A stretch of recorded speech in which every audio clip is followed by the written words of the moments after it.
I'll call to order the Subcommittee on Communications and Technology and our joint committee hearing with the Subcommittee on Commerce, Manufacturing, and Trade. Good morning, everyone. I'll start with opening statements for our side and for our subcommittee, and then I think we go back and forth. So we'll work this out. I want to thank the two subcommittees for coming together on this very important topic that I think we all share a deep concern about. We live in a world that's increasingly connected. Our smartphones are now capable of locking and unlocking our front doors at home, turning on lights, checking the camera for packages left on the doorstep. We're able to measure our steps, check our baby monitors, record our favorite programs from wherever we have connectivity. We'll soon be able to communicate, we can communicate with our offices too, but commute to our offices in driverless cars, trains, buses, have our child's blood sugar checked remotely, and divert important energy resources from town to town efficiently. These are incredible, potentially life-saving benefits that our society is learning to embrace. But we are also learning that these innovations do not come without a cost. In fact, recently we encountered a denial of service attack on a scale never before seen. This attack effectively blocked access to popular sites like Netflix and Twitter by weaponizing unsecured network-connected devices like cameras and DVRs. Once these devices came under the command and control of bad actors, they were used to send a flood of DNS requests that ultimately rendered the DNS servers ineffective. As I understand it, at the beginning of this attack, it was virtually impossible to distinguish malicious traffic from other normal traffic, making it particularly difficult to mitigate against attack. So, how do we make ourselves more secure without sacrificing the benefits of innovation and technological advances? A knee-jerk reaction might be to regulate the Internet of Things, and while I'm not taking a certain level of regulation off the table, the question is whether we need a more holistic approach. The United States cannot regulate the world. Standards applied to American design, American manufacture, American sold devices won't necessarily capture the millions of devices purchased by the billions of people around the world, so the vulnerabilities might remain. Any sustainable and effective solution will require input from all members of the ecosystem of the so-called Internet of Things. We'll need a concerted effort to improve not only device security, but also coordinate network security and improve the relationships between industry and security researchers. We're all in this thing together, and industry, government, researchers, and consumers will need to take responsibility for securing this Internet of Things. So today we'll hear from a very distinguished panel of witnesses on some of the approaches that can be brought to bear on this challenge. My hope is that this hearing will help to sustain and accelerate conversations on our collective security and foster the innovation that makes the Internet the greatest engine of communications and commerce the world has ever seen. So I thank our witnesses for being here. We appreciate your willingness to come and share your expertise. It is very helpful in our endeavors, and I look forward to your testimony. At this time, I would yield to Ms. Blackburn for an opening statement. Thank you, Mr. Chairman, and I also want to welcome our witnesses, and we appreciate your time. You know, we did an Internet of Things hearing in March 2015, and at that point I talked a lot about the convenience that this brings to us in our daily lives and about the opportunities that it will open for us. I think now as we look at it, as the chairman said, you look at the cost, you look at the maximized use that exists. I think that by 2020, the expectation is 3.4 billion devices that would be in this universe of connected. That means we have vulnerabilities that exist, entry points, and we'll want to discuss some of those vulnerabilities with you today, get your insight, and see how we as policymakers work with this wonderfully exciting, innovative area in order to make certain that Americans have access, but they also know that there is, as the chairman said, security as we approach this. And with that, Mr. Chairman, I yield back. Gentlelady yields back the balance of her time. We'll now, I'll yield back the balance of my time as well. We'll now turn to my friend from California, the Gentlelady, Ms. Eshoo, for opening comments. Thank you, Mr. Chairman. First of all, I want to express our collective thanks from this side of the aisle to you for responding to our request to have this hearing. Mr. Pallone, Mr. McNerney, Ms. Schakowsky, Ms. DeGette, and myself all made the request, and we're grateful to you for holding the hearing, because we think that this is obviously a very large issue and something that concerns the American people. In fact, Americans are connecting more devices to the internet than ever before. Most of us carry at least one in our pocket, but as technology evolves, we're seeing a proliferation of everyday items and appliances that connect online. This is good. Today, everything from washing machines to light bulbs are now capable of connecting to the internet. The business world also relies more and more on the internet. In fact, internet-enabled objects to drive their efficiencies and to produce lower costs. There are as many as 6.4 billion with a B, Internet of Things products in use worldwide just this year. The growth in this market is expected to be significant, including estimates of over 20 billion internet-enabled products connected worldwide by 2020. So this is not a small market. It makes it a very large issue. It is an economic one, and we don't want to damage that, but it's something that needs our attention. There's great potential for innovation as more devices become connected, but there's also the potential for serious risk if they're not properly secured. That's really what we're pursuing here.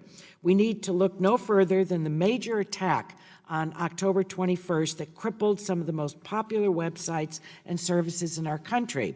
The distributed denial of service attack against dynamic network services, known as DYNE, was made possible by unsecure Internet of Things devices that attackers were able to infect with malware.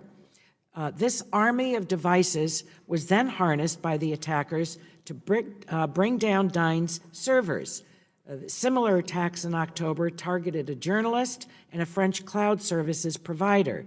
These attacks raised troubling questions about the security of internet-enabled devices and their potential to be used as weapons by cyber attackers.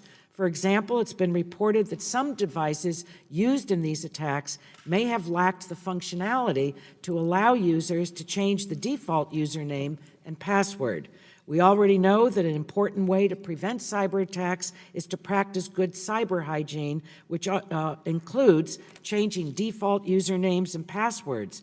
When products lacking the common sense functionality are manufactured, shipped, and eventually connected, they put users and the internet as a whole at risk. So it seems to me that this is an area that we need to explore with our witnesses. There's also the issue of how long these unsecured devices can remain in use. The DYNE attack reportedly used infected devices that were first manufactured as early as 2004.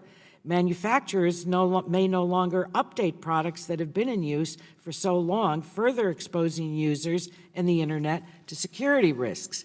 Finally, we have to recognize that this is a global issue. Level 3 Communications estimates that a little more than a quarter of these devices infected with the malware that was used in the DYNE attacks are located in the United States.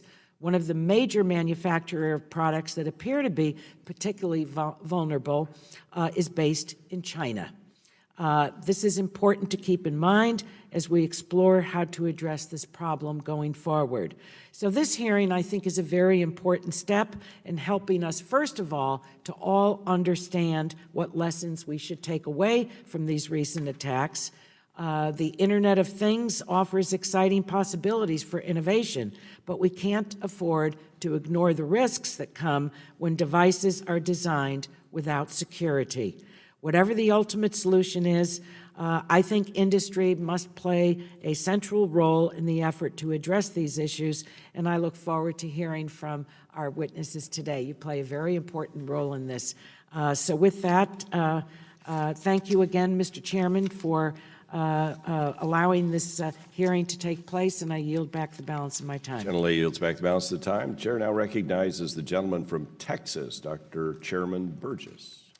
Thank you, Mr. Chairman, and good morning to our witness panel today.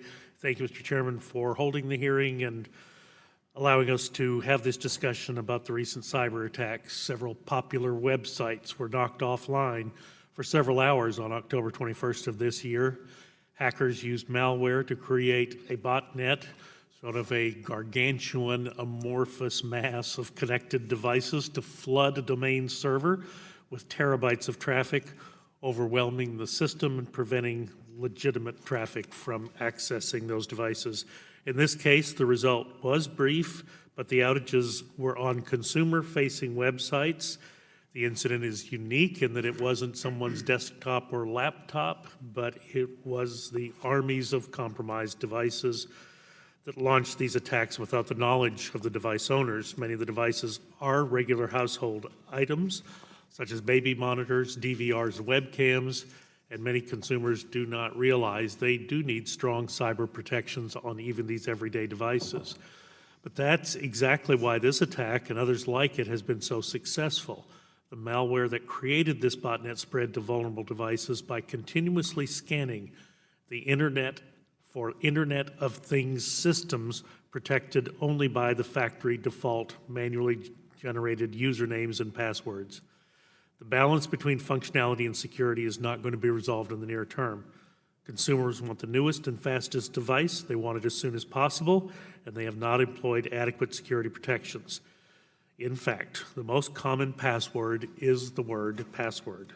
The culture surrounding personal cybersecurity must change to ensure that the Internet of Things is not vulnerable to a single insecure device. The Subcommittee on Commerce, Manufacturing, and Trade has explored cybersecurity through a number of hearings, including our Disruptor series. Cybersecurity, the issue of cybersecurity has been raised and discussed at each of these hearings. The government is never going to be big enough to have the manpower and the resources to address all of these challenges as they come up, which is why it is so important and why I'm grateful that we have industry here today to discuss this with us, because they must take the lead. Recent attacks present a unique opportunity to examine the scope of the threats and the vulnerabilities presented by connected devices and to learn how stakeholders are considering these risks throughout the supply chain, as well as how consumers are responding in the market. We have learned about a number of best practices and standard-setting projects that are ongoing with various groups.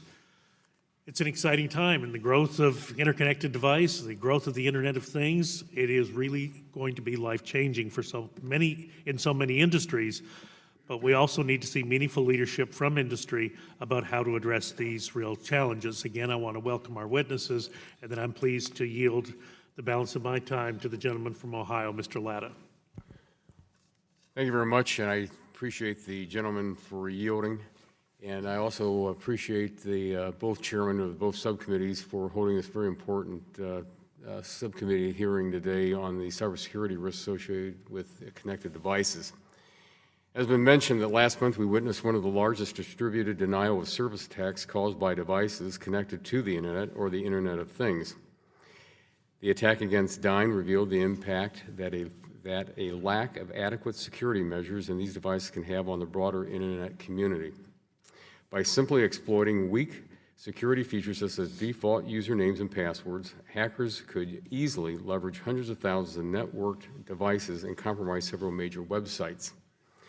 That is why it is essential under the Internet of Things device manufacturers build in security by design and have the ability to deploy patches or upgrades. Additionally, consumers must be vigilant in securing devices through good cyber hygiene practices in order to guard data and fully experience the benefit of the Internet of Things.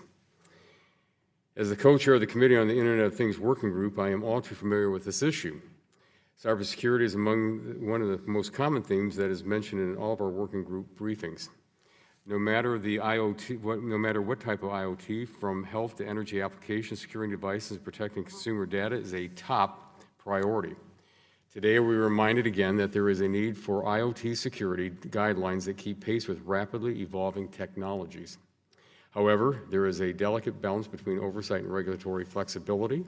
and we must encourage the industry to establish best practices that will not hinder innovation and protect consumer privacy and security. And with that, I appreciate the gentleman for yielding, and I yield back. Gentlemen yield back their time. We'll now turn to the gentlelady from Illinois, Ms. Schakowsky, for opening comments. Thank you, Mr. Chairman. With each report of a new cyber attack, Americans increasingly realize how vulnerable their devices are. On October 21st, Americans lost access to sites such as Twitter, Amazon, and Spotify because of a massive distribution denial of service or DDoS attack against Dyn, a domain naming system company. In the wake of that cyber attack, I joined with Representatives Pallone, Eshoo, DeGette, and McNerney in requesting a hearing like this. And I appreciate it very much that we're having it on this important issue. We need to better understand our vulnerabilities and update federal policy to stop such attacks in the future. The motivations of hackers vary from identity theft to actually undermining public trust.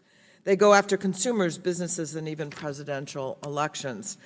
The U.S. intelligence community found that hackers supported by the Russian government put their thumb on the scale in 2016. I strongly believe that use of cyber attacks by a foreign actor to manipulate our democracy should be troubling to everyone. This problem does not go away now that the 2016 election is over. The day after the election, a Wired article reported, quote, that Russia perceives those operations as successful, experts say, will only encourage similar hacks aimed at shifting elections and sowing distrust of the political processes in the Western democracies, unquote. Everyone, whether your candidate won or lost last week, must grapple with this threat, and I hope that we will work on bipartisan basis to protect our democracy from foreign interference. Russian hackers exploited holes in security on computers and servers. The hackers that carried out the October 21st DDoS attack directed their attack through the Internet of Things. The Internet of Things is uniquely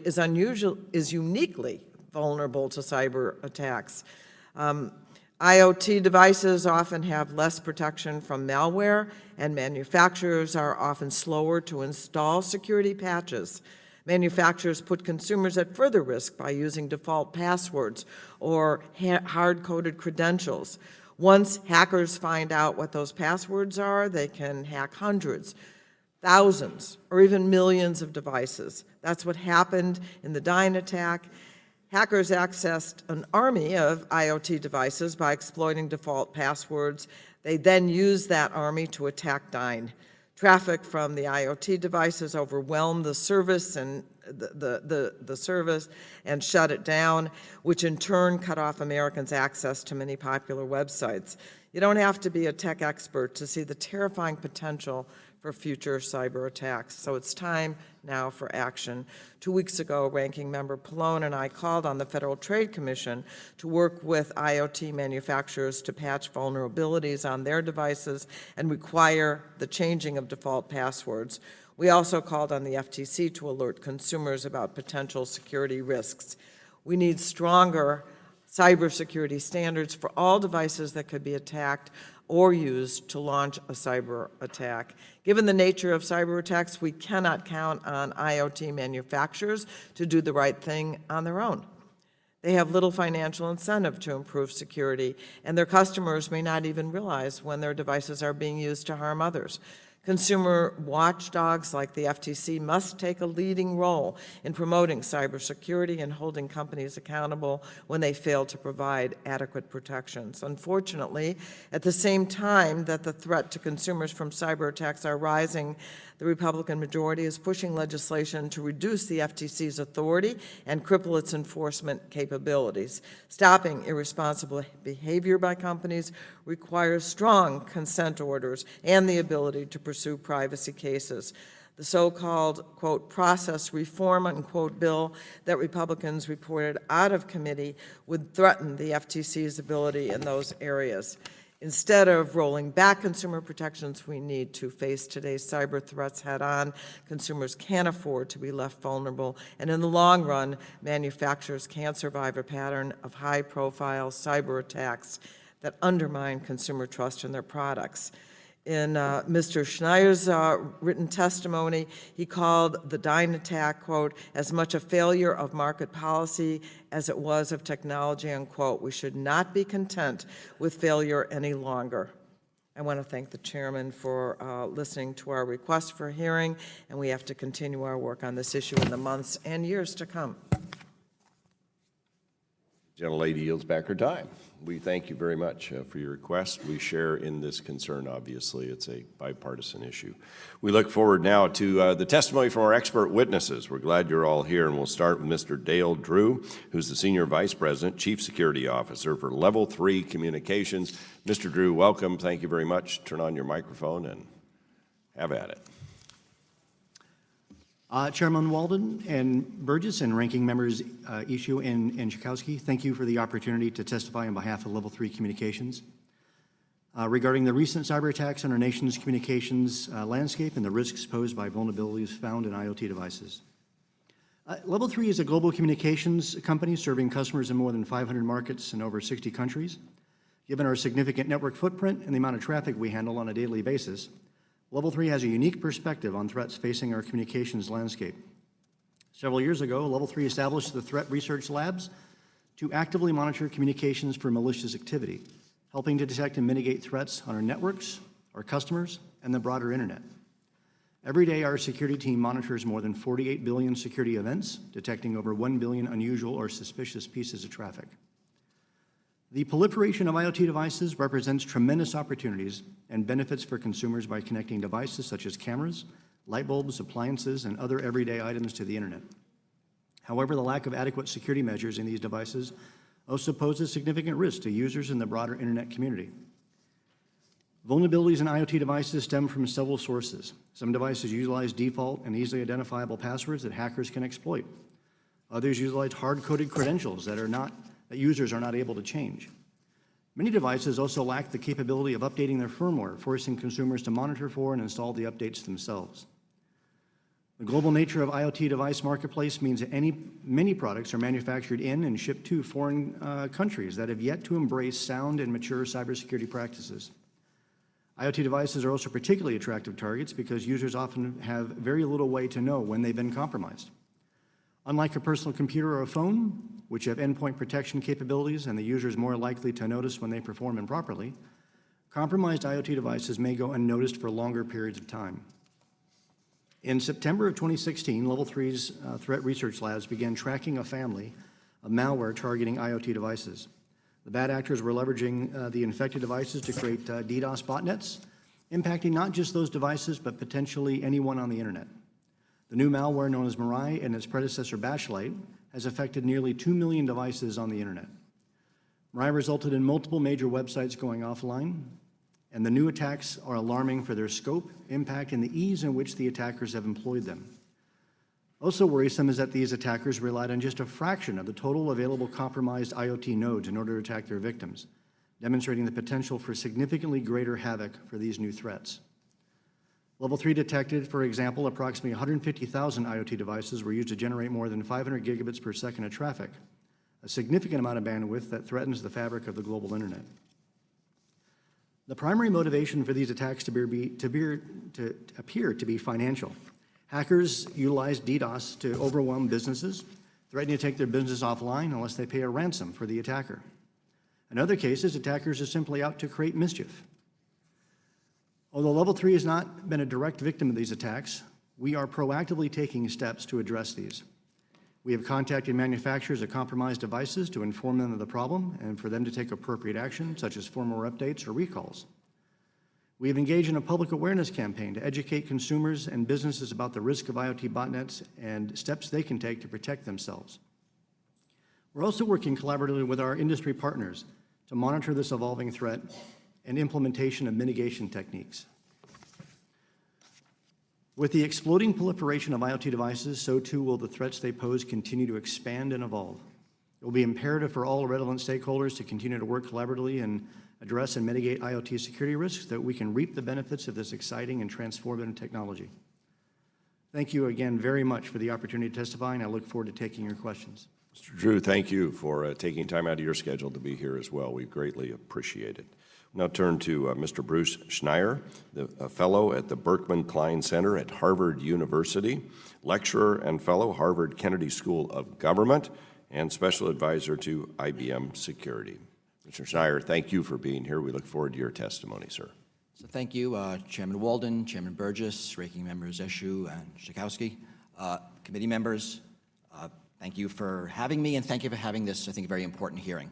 I'm Bruce Schneier. I am a security technologist, and while I have an affiliation with both Harvard and IBM, I am not speaking for any of them, and I'm not sure they know I'm here. It's a secret nobody on the internet knows either. As the chairman pointed out, there are now computers in everything, but I want to suggest another way of thinking about it, and that everything is now a computer. Right? This is not a phone. This is a computer that makes phone calls. A refrigerator is a computer that keeps things cold. An ATM machine is a computer with money inside. Right? Your car is not a mechanical device with computers, but a computer with 4 wheels and an engine, actually a 100-computer distributed system with 4 wheels and an engine. And this is the Internet of Things, and this is what caused the DDoS attack we're talking about. I come from the world of computer security, and that is now everything security. So I want to give you 4 truths from my world that now apply to everything. First, attack is easier than defense. For a whole bunch of reasons, the one that matters here is that complexity is the worst enemy of security. Complex systems are hard to secure for an hour's worth of reasons. And this is especially true for computers and the internet. The internet is the most complex machine mankind has ever built by a lot, and it's hard to secure. Attackers have the advantage. 2, there are new vulnerabilities in the interconnections. The more we connect things to each other, the more vulnerabilities in one thing affect other things. We're talking about vulnerabilities in digital video recorders and webcams that allowed hackers to take down websites. There are stories of vulnerabilities in a particular account. I saw one story, vulnerability in an Amazon account allowed hackers to get to an Apple account, which allowed them to get to a Gmail account, allowed them to get to a Twitter account. Target Corporation, you remember that attack? That was a vulnerability in their HVAC contractor that allowed the attackers to get into Target. And vulnerabilities like this are hard to fix because no one system might be at fault. Right? There might be 2 secure things come together and create insecurity. Truism 3, the internet empowers attackers. Right? Attacks scale. The internet is a massive tool for making things more efficient. And that's also true for attacking. The internet allows attacks to scale to a degree impossible otherwise. Right? We're talking about millions of devices harnessed to attack Dyn, and that code, which somebody smart wrote, has been made public. Now anybody can use it. It's in a couple of dozen botnets right now. Any of you can rent time on one on the dark web to attack somebody else. I don't recommend it, but it can be done.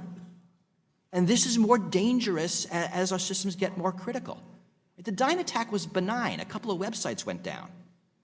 The Internet of Things affects the world in a direct and physical manner. Cars, appliances, thermostats, airplanes. Right? There's real risks to life and property. And there's real catastrophic risks. 4th truism, the economics don't trickle down. Right? Our computers are secure for a bunch of reasons. The engineers at Google, at Apple, at Microsoft spend a lot of time at this, but that doesn't happen for these cheaper devices. Right? Ms. Eshu's talked about this.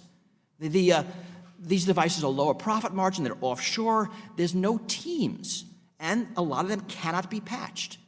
Those DVRs, they're going to be vulnerable until someone throws them away. And that takes a while. We get security because I get a new one of these every 18 months. Your DVR lasts for 5 years, your car for 10, your refrigerator 25. I'm going to replace my thermostat approximately never. And so the market really can't fix this. The buyer and seller don't care. Right? And Mr. Burgess pointed this out. Right? The buyer and seller want a device that works. This is an economic externality. They don't know about it, and it's not part of the decision. So I argue that government has to get involved, that this is a market failure. And what I need are some good regulations.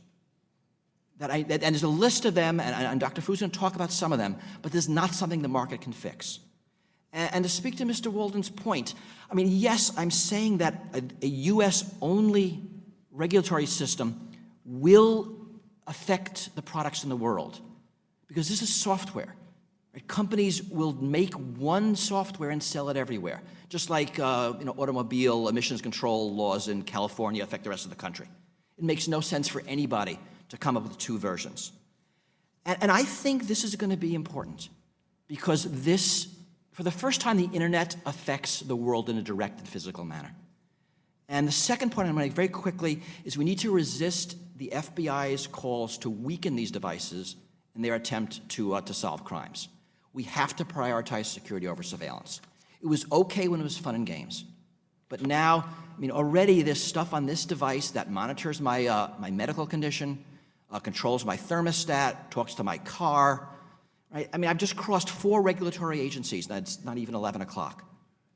Right? This is going to be something that we're going to need to do something new about. And like many new technology in the 20th century, new agencies were created. Trains, cars, airplanes, radio, nuclear power. My guess is this is going to be one of them. And that's because this is different, right? This is all coming. Whether we like it or not, the technology is coming. It's coming faster than we think. I think government involvement is coming. And I'd like to get ahead of it. I'd like to start thinking about what this would look like. And we're now at the point, I think, where we need to start making moral and ethical and political decisions about how these things worked. When it didn't matter, when it was Facebook, when it was Twitter, when it was email, it was okay to let programmers, to give them the special right to code the world as they saw fit. We were able to do that. But now that it's the world of dangerous things, that it's cars and planes and medical devices and everything else, that maybe we can't do that anymore. And I don't like this. I like the world where the internet can do whatever it wants, whenever it wants, at all times. It's fun. This is a fun device. But I'm not sure we can do that anymore. Right. So thank you very much, and I look forward to questions. Schneider, thank you very much. Appreciate your comments. We'll now go to Dr. Kevin Fu, CEO of Verta Labs and Associate Professor, Department of Electrical Engineering and Computer Science at the University of Michigan. Dr. Fu, thank you for joining us. Please go ahead. Good morning, Chairman Walden, Burgess, Ranking Member Eshoo, and Tchaikovsky, and distinguished members of the Joint Committee. My name is Kevin Fu. I represent the academic cybersecurity research community. I'm at the University of Michigan, where I conduct research on embedded security. My laboratory discovers how to protect computers built into everyday objects, ranging from mobile phones and smart thermostats to pacemakers and automotive airbags. I am also CEO and co-founder of the healthcare cybersecurity startup Verta Labs. I am testifying before you today on the insecurity of the Internet of Things, as related to the recent attacks on Dyn. I'll provide a perspective on the evolving cybersecurity risks framed in the broader societal context. In short, IoT security remains woefully inadequate. None of these attacks are new. None of these attacks are fundamentally new, but the sophistication, the scale of disruption, and the impact on infrastructure is unprecedented. Let me make some observations. We are in this sorry and deteriorating state because there's almost no cost to a manufacturer for deploying products with poor cybersecurity to consumers. Has a consensus body or federal agency issued a meaningful IoT security standard? Not yet. Is there a national testing lab to verify and assess the pre-market security of IoT devices? No. Is there a tangible cost to any company that puts an insecure IoT device into the market? I don't think so. So I'd like to highlight 8 observations about this IoT insecurity. Number 1, security needs to be built into IoT devices, not bolted on. If cybersecurity is not part of the early design of an IoT device, it's too late for effective risk control. 2, good security and bad security look the same at the surface. 3, the healthcare community does not issue different advice for flu transmitted by cough versus flu transmitted by sneeze. Similarly, both connected and disconnected IoT devices carry significant cybersecurity risks, so it's important to consider both conditions. 4, the millions of insecure IoT devices are just a small fraction of what the IoT market will resemble in 2020, and it will get much worse if these security problems remain unchecked. 5, unlike inconvenient security problems for your tablets or notebook computers, IoT insecurity puts human safety at risk, and innovative systems will not remain safe if they are not secure. 6, I consider security a solution, not a problem. Better cybersecurity will enable new markets, promote innovation, and give consumers the confidence to use new technologies that improve the quality of life. 7, may be surprising, but there are over 209,000 unfilled cybersecurity jobs in the USA, and that's just this country. And 8, the nation lacks an independent testing facility at the scale of a federally funded research and development center as a proving ground for testing pre-market IoT cybersecurity crashworthiness and for testing embedded cybersecurity defenses. Let me conclude with 5 recommendations to protect our national infrastructure. Number 1, incentivize built-in basic cybersecurity hygiene by establishing meaningful milestones encouraging use of strong cryptography in these products. 2, support agencies such as the National Science Foundation, the National Institute for Standards and Technology to advance our understanding of IoT security and to train the hundreds of thousands of students necessary for a robust cybersecurity workforce. 3, study the feasibility of standing up an independent national embedded cybersecurity testing facility modeled after, for instance, post-incident initiatives such as the National Transportation Safety Board, incident prevention initiatives such as the National Highway Traffic Safety Administration, NHTSA, and then more unusual places like the survivability and destruction testing at the Nevada National Security Site. Number 4, I recommend leveraging the existing cybersecurity expertise within agencies such as NIST, NSF, DHS, and DARPA. And finally, 5, I believe that universities, industry, and the government must find the strength and the resolve for protecting our national infrastructure through partnerships, and that investments in embedded cybersecurity will pay great dividends to our society and our economy. I'd like to close, just thank you for the invitation to testify on what I think is a very important subject for our country. The committee can also find photos of illustrative IoT problems in water treatment facilities, hospitals, and more in the appendix of my written testimony, and I would be happy to take your questions. Thank you. Dr. Fu, thank you, and thank you to all of our witnesses. This has been very enlightening. We greatly appreciate your testimony and your recommendations for our consideration. I guess I'll start with a couple of questions as we try and wrestle this issue. Over the last 6 years, we've done multiple hearings on cybersecurity threats to the United States. We've had multiple panels come before us and testify, and I think almost entirely they said, first, do no harm. Be careful when you lock things into statute because you can misallocate our resources and our opponents will know what we have to go do and we can't get out of it, and they'll just go do a workaround.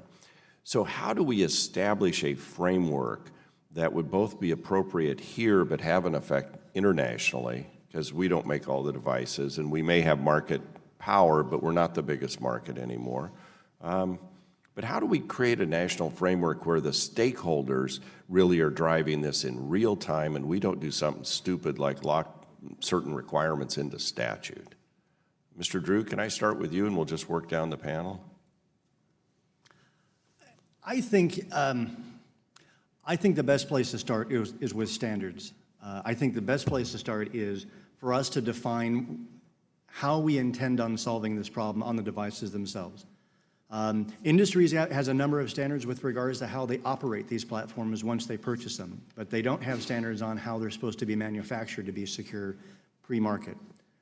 So I believe if we were to start with standards and then apply pressure I'm as an industry, I'm under pressure to implement standards in order to be able to serve businesses and serve consumers. I think if we start with that standard, then we're able to apply that pressure. And to the extent that pressure can be applied globally, I think that we can get some traction and some momentum before we have to start regulating. All right.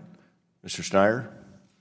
I'm also a fan of standards, and I think your question is a really important one. How do you do it properly as to not stifle balance, innovation? right. And I think the answer is to make them technologically invariant. And I tend to look at the pollution model as something, what works and what doesn't. And what works is, here's the result we want. Figure out how to do it in the most cost-effective way possible, rather than legislate, here's the process, here's the technology. The standard has to be technologically invariant.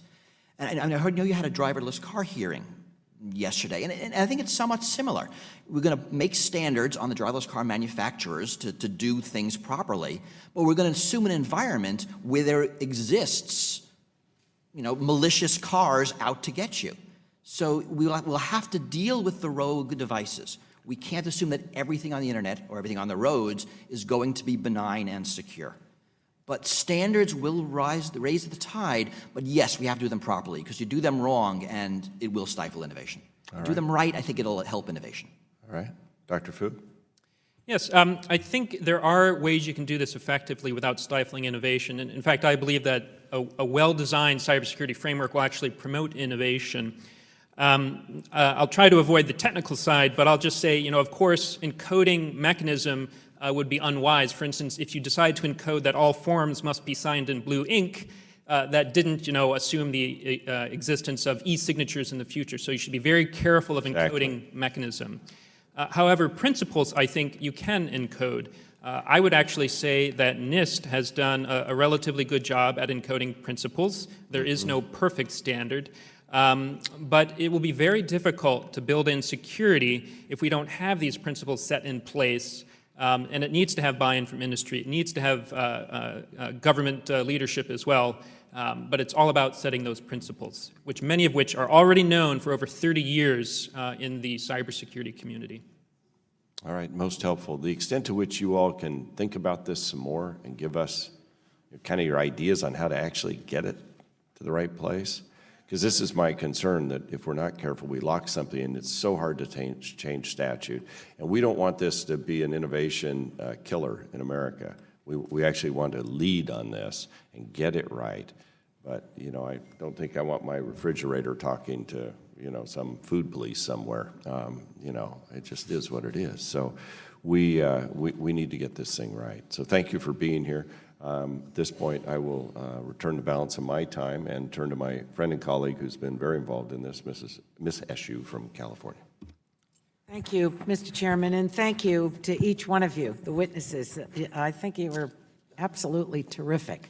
I have legislation that I introduced that speaks to this issue.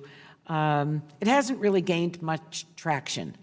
But what you said today, I think, put some wheels on it, because it is about security without damaging innovation. We talk a lot about the attacks that take place, but we don't really focus on prevention. Throughout the valley, Silicon Valley, no matter who I've met with, I've asked them the same question. What would you do about this? And to a person, they've spoken about hygiene, the lack of hygiene in systems, number one, and number two, the lack of good, solid security management. I don't think, let me put it in the positive, I think we need a good housekeeping seal of approval on this. And I think that, and my bill called for NIST to set the standards, not the Congress, because we really don't know anything about that. And we missed the mark, we'll miss it by a wide mile. Exactly. So I also think, in listening to you, especially Mr. Schneier, that this is an issue that should be included in national infrastructure legislation, because this is part of our national infrastructure. And it deserves the kind of protection that you spoke to, because, as you said, everything is a computer. Everything. It's not just the computers over at the DOD. we're carrying them around in our pockets, we're driving them, et cetera, et cetera. So given that, what is the framework for it? How would both Mr. Schneier and Dr. Fu and Mr. Drew, what would it look like? What would it look like? We place, I'm giving you a blank slate.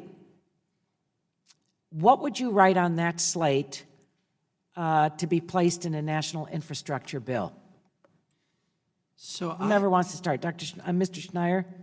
I actually think we need a new agency. That the problem we're going to have is that we can't have different rules that the computer has wheels or propellers or makes phone calls or is in your body.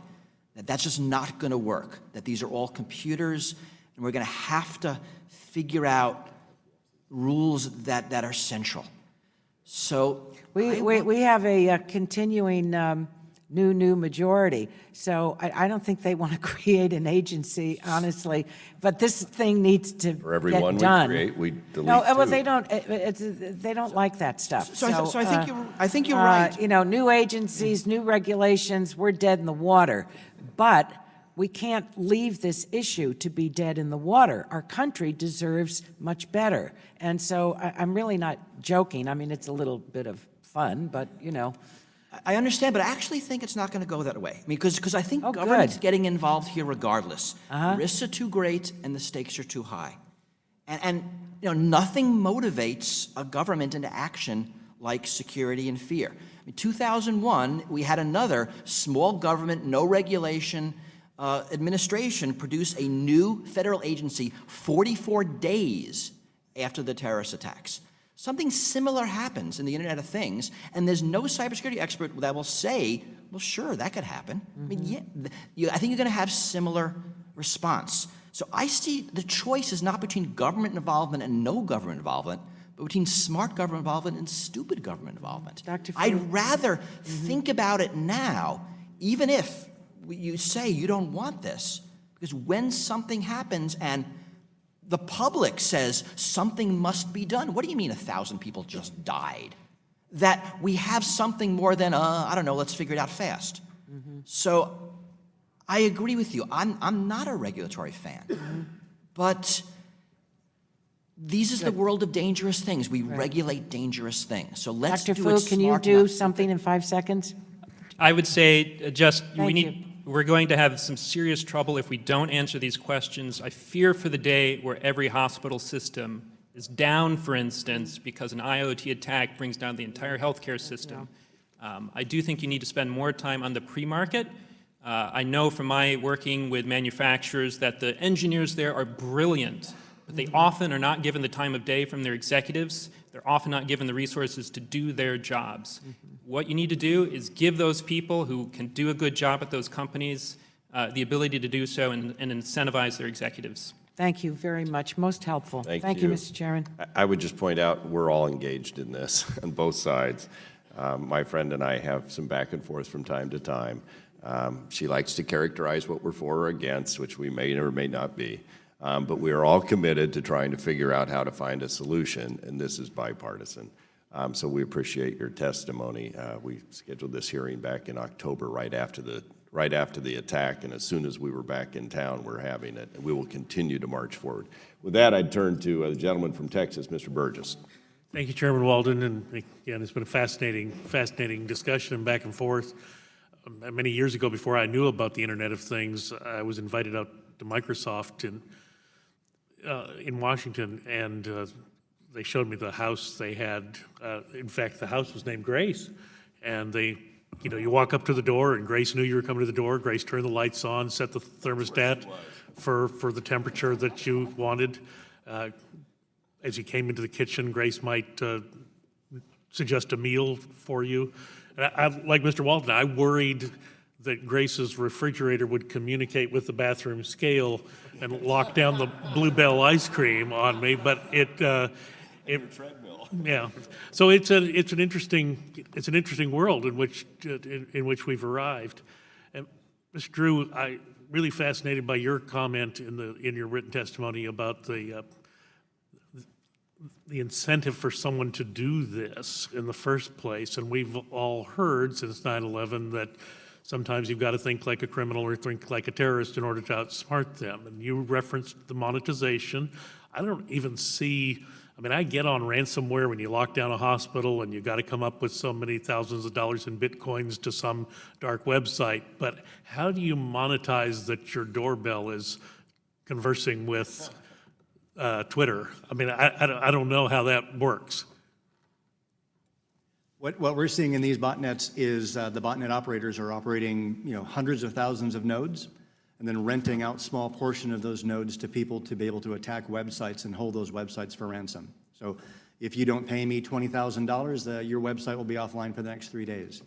So very successful enterprise. It's 40 to 45 attacks a day. It's 16 grand an attack. So That is happening right now? it's happening right now. And I know you're not in law enforcement. What is the response of our law enforcement agencies that are supposed to be enforcing the laws? They are working very diligently to identify the operators of the botnet as well as the renters of the botnet, as well as making some arrests in those cases to be able to curtail this. But what we've seen is the IoT of things has changed the nature of the game of this to where it's much easier to break into those devices and they go unnoticed for longer periods of time. And, here, this is one of the things that bothers me about this, because until we had this headline-grabbing attack because it was just so massive, you don't hear about someone being busted for holding someone hostage for $17,000 so you unlock their hospital records or whatever was going on. I mean, one of the things that is talked about is making the public aware. You got to practice good hygiene. You can't have your password as password or 1, 2, 3, 4. But there needs to be a societal understanding of reporting the crimes when they occur. And to some degree, these need to be publicized much more than they are. I mean, I have heard from folks in the FBI that, there is a risk that a hospital that gets stuck with one of these things is just simply embarrassed.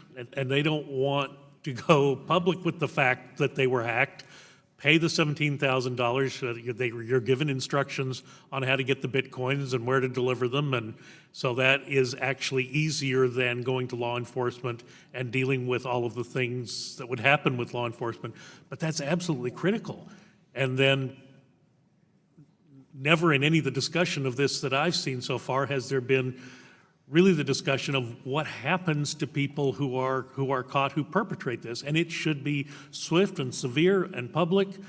I suggested another hearing shot at sunrise, and that I'm not trying to be overly dramatic, but if you lock down an ICU's medical records and an ICU's worth of patients die as a consequence, I mean, that is a capital crime. So anyway, I know we're not going to solve all of the problems today, but I just wanted to put those concepts out there. This is relatively new for most of us. I think one of the things that I like about, Mr. Chairman, one of the things that I like about what the Commerce, Manufacturing, and Trade Subcommittee did on data security was, on data breach notification was, we'll set the standard, we don't prescribe the technology because the technology changes much faster than the Congress. I'm nervous too about creating new federal agencies.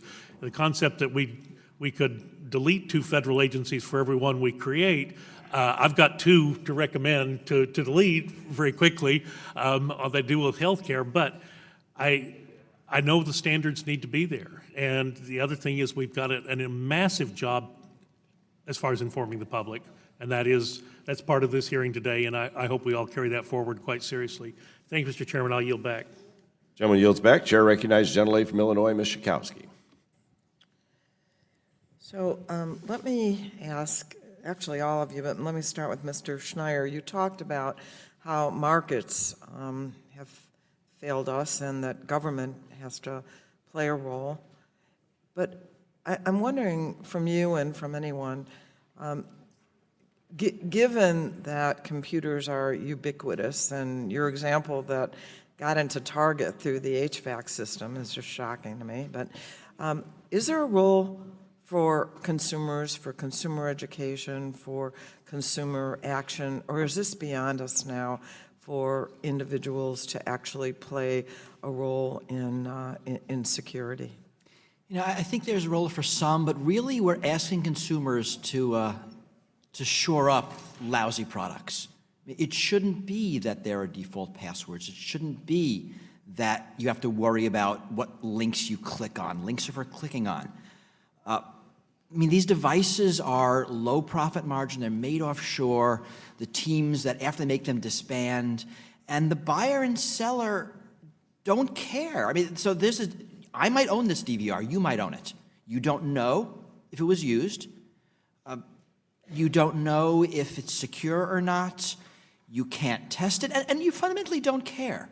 You bought it because of the features and the price. It was sold to you because of the features and the price. And this is an externality. The fact that it was used by this third party, not him, but by the third party to attack this other site, and it's something that the market can't solve because it's not a market. The market isn't involved in that. So I don't think I can educate the consumer. It's putting a sticker on that says, this device costs $20 more and is 30% less likely to annoy people you don't know. I'm not sure I'm going to get a lot of sales. Mm-hmm. So in 2015, the Federal Trade Commission suggested best practices for device manufacturers to address security vulnerabilities. For example, device manufacturers should test security measures before releasing their products, minimizing the data they collect and retain. And frankly, it seems surprising to me that manufacturers are not already taking these steps, but you're saying that right now there are no real incentives. So is that what we need to focus on? I think we should. I think we get the incentives right, the technologists will figure this out. I mean, this isn't, some of it's rocket science, most of it isn't. But these are solvable problems. The incentives just aren't there to build a security in. We incentivize price, we incentivize time to market, we incentivize features. I mean, that's what we buy. That's what we want because that's what we can see. I don't think I can get consumers to pry open the hood and look at the details.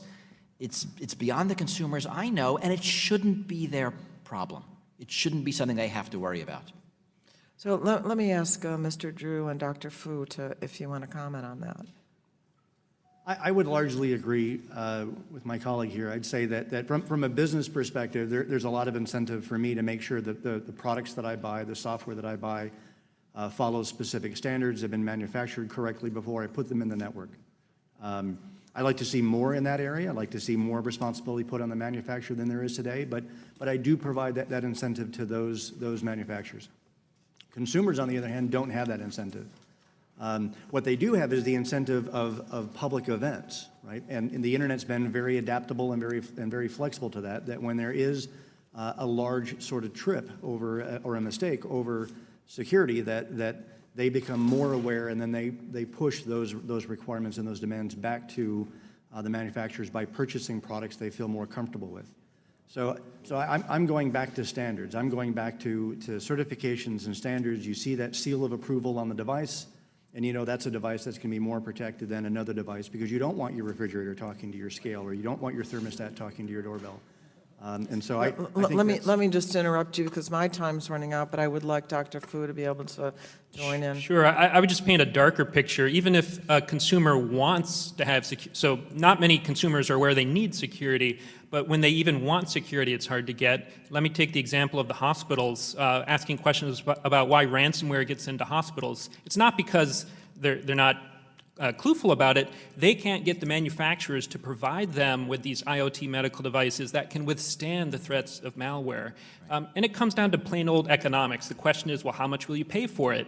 Well, we think it should be built in. We think it's a public good. Well, how much are you going to pay for it? So everything's going to be driven by the economic factors, and I think the problem is, the consumer group thinks that it ought to be a public good, and then from the manufacturing standpoint, the question is, well, how much are you going to pay for it? And that's a question that needs to be resolved. Thank you. I'll yield back.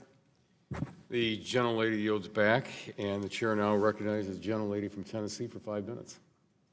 Thank you so much, Mr. Chairman. I want to go back. I mentioned the Cisco stats, and I think they rolled out of my mouth the wrong way. I want to clarify that for the record. We are currently at 3.4 IoT devices per person. And by 2020, we're going to be at 50 billion IoT devices. And that is the magnitude of this vulnerability that we have, because we're seeing it across our entire economy as we move from a physical application in so many arenas to the virtual space. And Professor Fu, I want to come to you.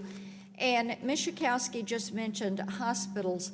Let's stay with that medical device component, because of the area that I represent, Nashville area, there is a lot of healthcare informatics and work that is done utilizing IoT devices in the medical field. And as you look at the security, of course that's concerned. You look at information share, you know, you get vulnerabilities. But you mentioned in your testimony, going back on pages 5 and 6, IoT devices tend to have safety consequences or involve physical manipulation of the world that could easily lead to harm. And then you go on to say a number of hospitals express concern about the IoT devices.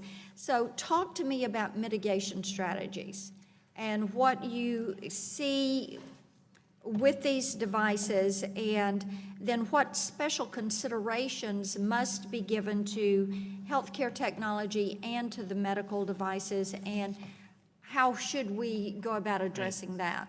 Right, well, thanks for the question. Unfortunately, I don't think I'll be able to give a satisfying answer, because at the moment, if you were to be a fly on the wall in the boardroom when the hospitals are discussing the topic of how does IoT security affect their assurance of the clinical operations being continuous, at the moment, it's they don't have a plan. It's more, well, we need to get a plan. What can we do? And it's usually some of the security officers saying, well, the problem is we don't really know what devices we have in our hospital. We don't have a very good inventory. We get a lot of contraband coming in. This contraband is known as shadow IT. It's got a great acronym. But the shadow IT, it comes in, typically it's a clinician who accidentally connects a device to a very important network, but maybe it's a music player that is simply providing comfort to the patients during surgery, and they don't realize it's introducing new safety and security risks because they don't have the security baked into these devices. So the IoT risk is more about having unvetted assets coming into a very safety-critical arena. They don't have a good answer right now, and that's because it's not built in. Okay, well then, let me go to Mr. Drew, and the article in the New York Times yesterday that I'm sure you all saw and are aware of. Secret backdoor in some U.S. phones sent data to China. Yes. And Mr. Schneider, I assume you read that. Looks like you did. But this is the kind of thing where consumers are unaware.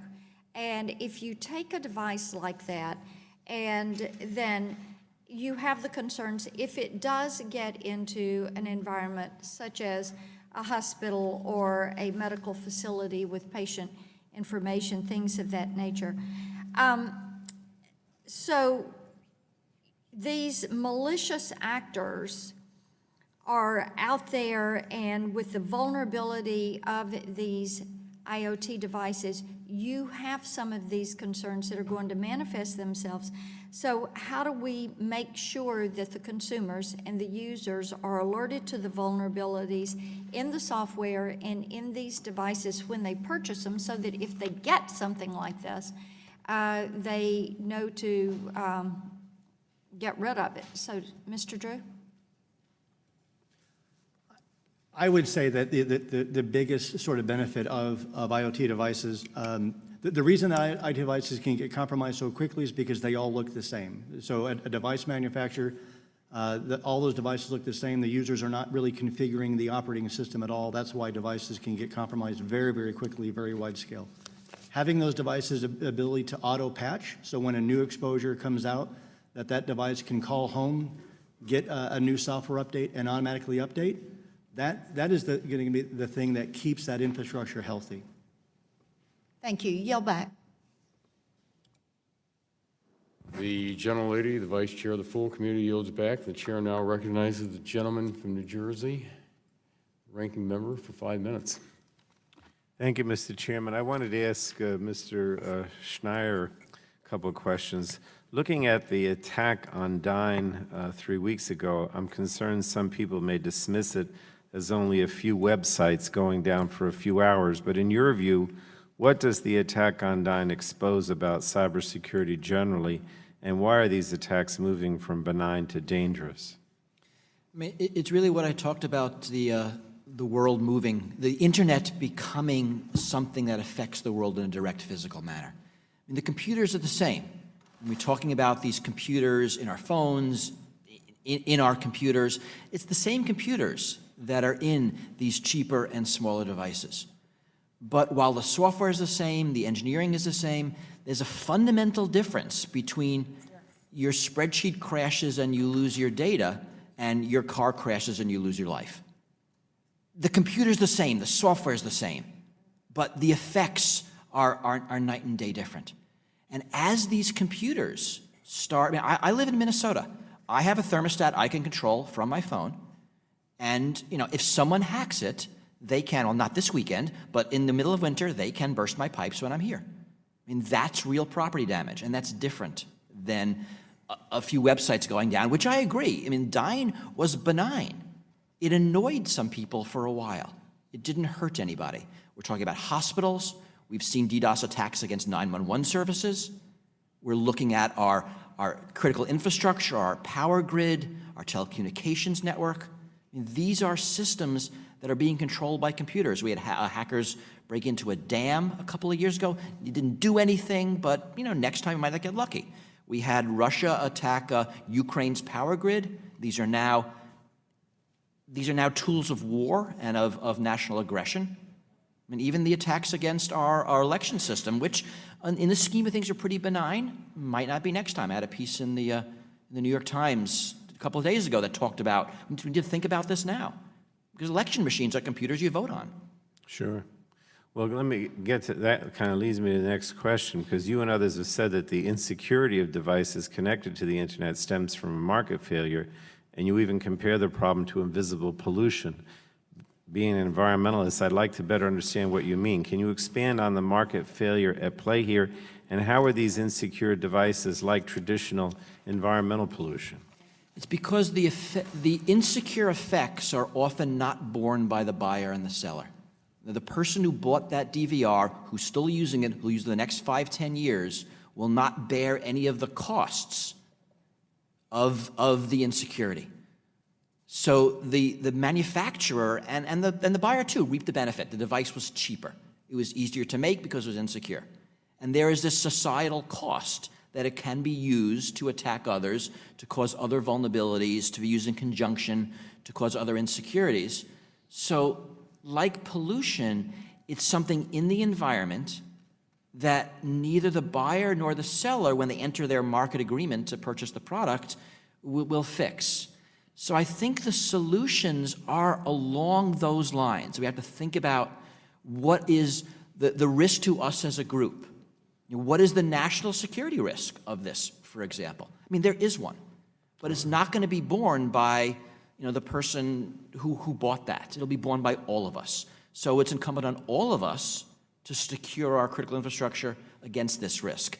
And so I think the solutions are very similar in conception. The tech is very different. All right, let me ask you one last question. You seem to believe that regulation of some kind might be part of the solution, but I've heard some at the FCC argue that regulation of devices connected to the internet will constrain innovation. Would you agree with that? Yes, it will. I mean, I don't like that, but in the world of dangerous things, we constrain innovation. You cannot just build a plane and fly it. You can't, because it could fall on somebody's house. And you might not care. I mean, it might be a drone, but we societally care. True for medical devices, true for dangerous things. And it might be that the internet era of fun and games is over because the internet is now dangerous. I mean, we haven't even started talking about actual robots. But, a robot is just a computer with arms and legs that can do stuff. And I personally don't like killer robots. I think they're a mistake. and we should regulate them. So yes, this is going to constrain innovation. It's not going to be good. I'm not going to like it, but this is what we do when innovation can cause catastrophic risk. And it's catastrophic risk here. It's crashing all the cars. It's shutting down all the power plants. I mean, the internet makes this possible because of the way it scales. And these are real risks. Thank you, Mr. Chairman. Thank you. The gentleman yields back. The chair now recognizes the gentleman from New Jersey for 5 minutes. Thank you. Good morning to the distinguished panel, and I certainly agree with Congresswoman Eshoo that this is one of the more interesting panels that we've had on this extremely important topic. Professor Fu, of your observations and recommendations, the 8 of them you have given to us, I would like to concentrate on 3 of them. Number 1, you state that security needs to be built into the Internet of Things devices, not bolted on. Could you expand on that as to how you think that might occur, that the security occurs before the device has been manufactured? Right, thank you. So we often, when we talk about security problems in the media or in the news, you think, oh, this was a poorly implemented product, where in fact it was a poorly designed product, and there's a subtle difference. If you don't get security built into the early design of these IoT devices, it doesn't matter how smart the engineers are, they will never be able to succeed at creating a secure device. And so that's why you really need to build it in. If you have this residual risk that you then hand off to the consumer, there are some sweet spots where you can try to mitigate the risk after the fact, but it's extremely rare, extremely hard, and extremely costly. So how do we do that? How do we build it in initially? Right. There's actually quite a bit of, this is going to get deep into engineering, but let me just say in one sentence, it's about hazard analysis. Mm-hmm. It's all about understanding and enumerating those risks and having the manufacturer choose which risks to accept, which risks to mitigate, which risks to pass on to the consumer. And can that be done through the consumer market, or would it require some sort of governmental control? We have mandated, of course, airbags in automobiles, seat belts in automobiles to be built into the automobile initially and not to be added to the automobile. Is it your recommendation that this will require some sort of governmental mandate or not?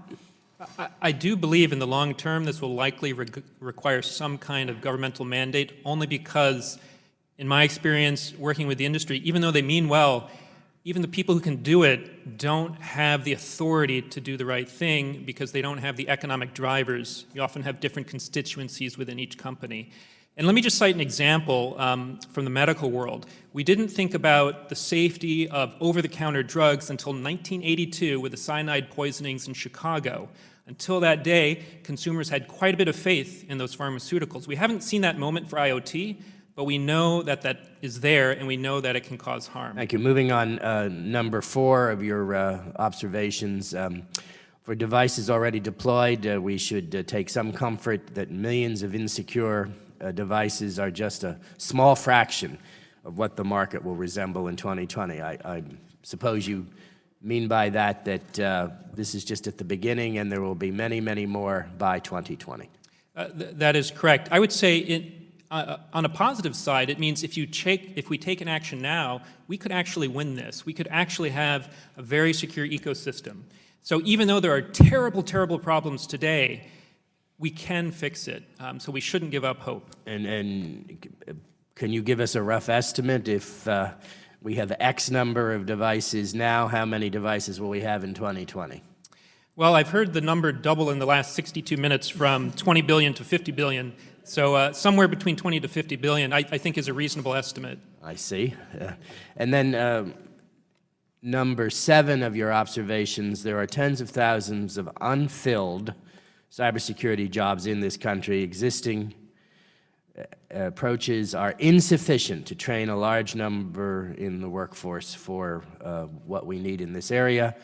based upon your experience first at MIT and more recently in Ann Arbor, what do the great universities need to do in this regard, and what do we need to do at the level of community colleges, for example? That's a very good question. And I think community colleges play a very important role as we develop the different kinds of skill sets. So actually, in fact, there are 209,000 unfilled cybersecurity positions as of a year ago in the US, over 1 million unfilled positions globally. The problem is, I think universities need to shift and adapt to the changing marketplace.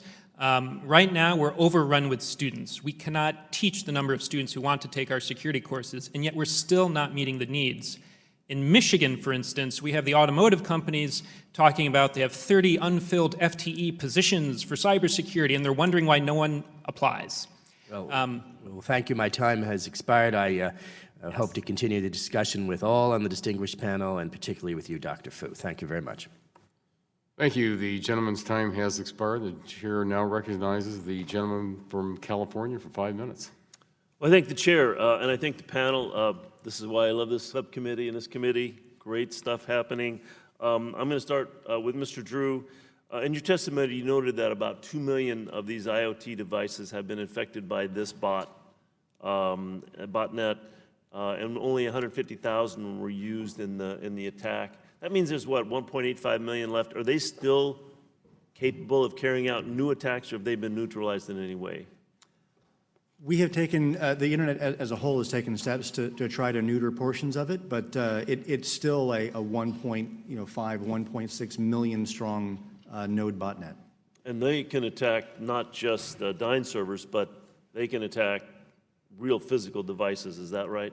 Yeah, correct. I mean, the one fear about a botnet like this or a botnet this size is that they're capable of doing something called a shaped attack, meaning that the operators of that botnet are able to generate any protocol, any application they want from those machines to be able to direct attacks of very specific nature to their targets. So we have sort of a Damocles sword hanging over us right now. Yeah, I think the saving grace we've had so far is that no one's been able to afford to rent all 1.7 million nodes. They've been renting them at 80 to 150,000 nodes at a time. Our biggest fear is that another adversary sees the power of this total force and begins to adopt attacks that follow a similar nature. Mr. Fu, in your testimony, you recommended we should incentivize built-in security. I'm kind of following up on Mr. Lance's question. What type of incentives do you believe would be effective to prevent the risks that you've outlined? I think it all comes down to accountability, whether that be economic accountability or liability. Right now, there just isn't any kind of tangible cost to a manufacturer who deploys something with poor security. Also, there's no benefit if they deploy something with good security. Well, thank you. This is a question to all witnesses. I want you to answer with yes or no. IoT devices span a wide range of products. Would it be feasible to create one set of security standards for all IoT devices, starting with Mr. Drew? Yes. Good. No. No? No. No. Well, okay. In the alternative, the federal government could establish minimum security standards for IoT devices and then direct the relevant federal agencies to provide additional sector-specific requirements. Would that be feasible? Yes or no, please? I'm sorry, I missed the question. Well, since there's a wide range of products, there might be feasible to ask the federal government to have the different agencies apply specific standards to those devices. Would that be feasible? No, absolutely, because that allows people to apply specific requirements and regulations to the area in which those devices operate. I think no, because devices do multiple things. I think it depends. Okay, good. Or not. Mr. Fu, several things, so many questions, so little time. You said that there's no cost to produce devices with poor security. That's pretty clear. But that IoT security is a solution. I mean, it should be a solution, not a problem. Could you expand on that a little bit? Right. So my fear is that consumers will not embrace technologies that will improve their quality of life in the future because they don't trust that it will be safe. It won't take too many more horror stories before people start to go back to their analog ways. So I view security as a solution enabling innovation. In the short term, yes, I would agree with the other witnesses that you may see a short-term problem because you're going to be interrupting the product development life cycle. But in the long term, we're going to see, I think, this actually producing new innovation, just like what we saw with the car safety regulation many decades ago. Very good. Now, you also mentioned that devices should incorporate strong crypto security, cryptography. Isn't that asking a lot for one of these cheap devices to incorporate strong cryptography? Stop leading me, Bruce. Crypto, you can implement crypto on these devices. However, there are certain special cases like medical devices where it is more challenging. For instance, cryptography does draw more electrical power, and it can actually reduce the battery. And so it does cause this sort of risk question. But in the general case, I think it's almost always the right answer to deploy the cryptography. Well, I have one more important question, but my time has run out, so I'll yield back. Thank you. The gentleman's time has expired, and the chair now recognizes the gentleman from Kentucky for 5 minutes. Thanks.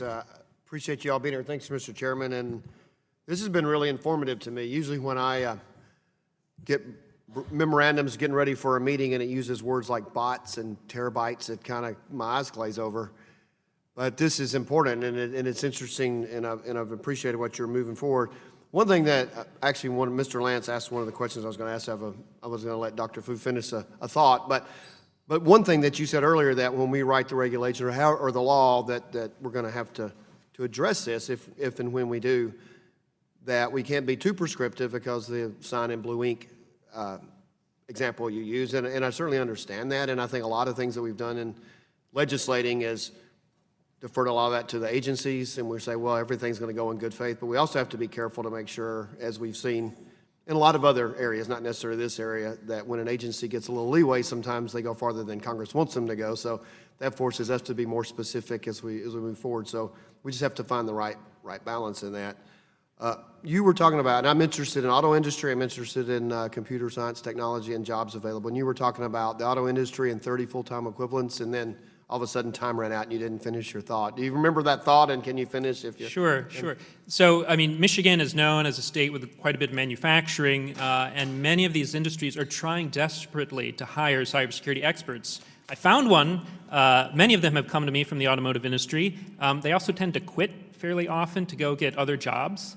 You got to understand, at the career fair, you'll see a line out the door for the Silicon Valley companies, the Googles, the Facebooks of the world.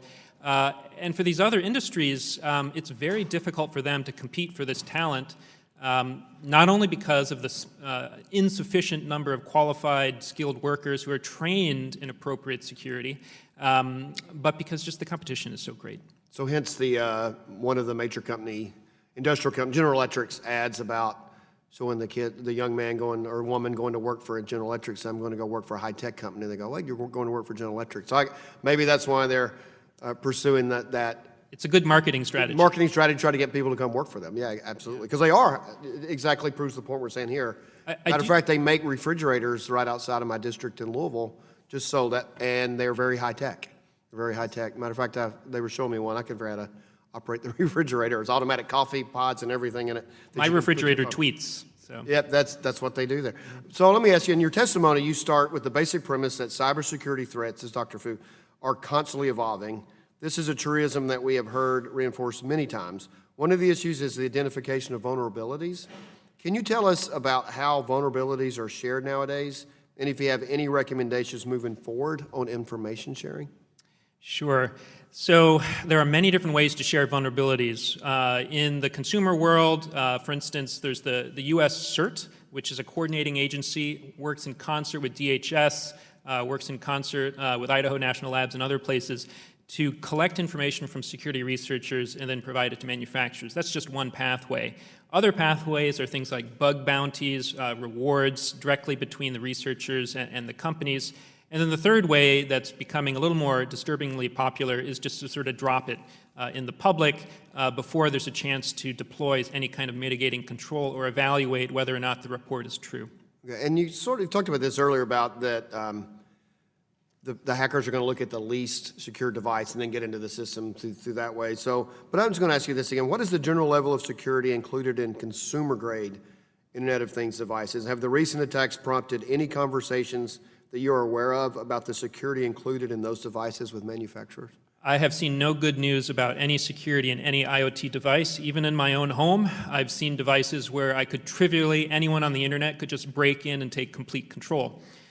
This was a device I just picked up in one of those big box stores. I have no good news on the security built into IoT devices today. Well, thank you. Mr. Chairman, that concludes my questions. I yield back. The gentleman yields back, and the chair now recognizes the gentleman from New Mexico for 5 minutes. Thank you very much, Mr. Chairman, and thank you for holding this important hearing, to you and to our ranking member. As we all know, this is an important discussion since the proliferation of cyber attacks represents a serious challenge to both our digital and to our physical space. We saw the proliferation of cyber attacks this year all across the country, including with foreign actors as well, being called out by our national security teams. Pertaining to the development of Internet of Things, which will provide a robust and important infrastructure for America. We also know that there's going to be more complex and dynamic networks that will result from that.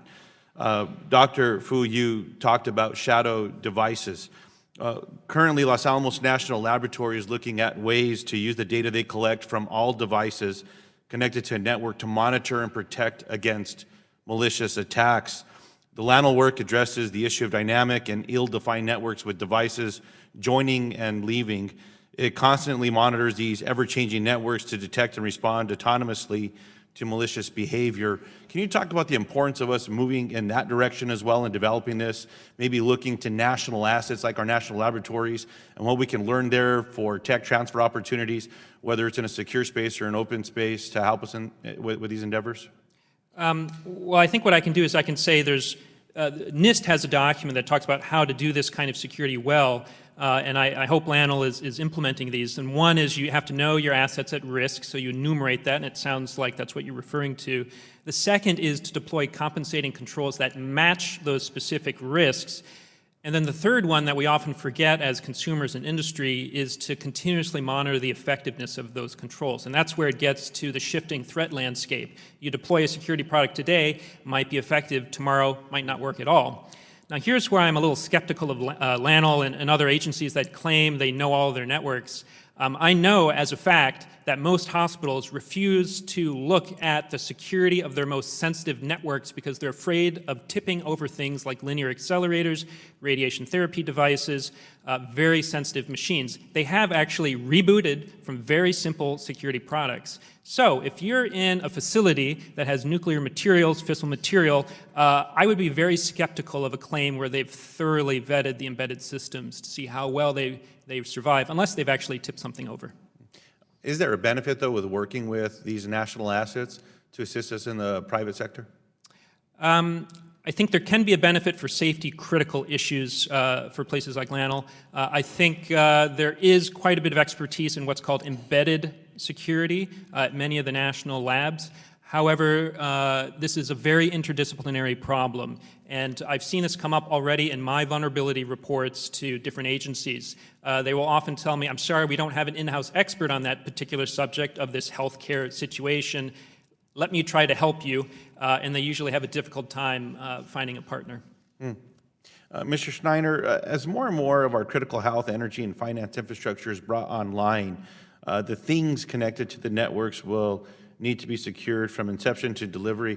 Are you able to speak specifically to what we can do with securing the technology foundations and supply chains through the Internet of Things, whether it be through semiconductor chips, secure IoT device operating systems, secure communication protocols, or secure device access management?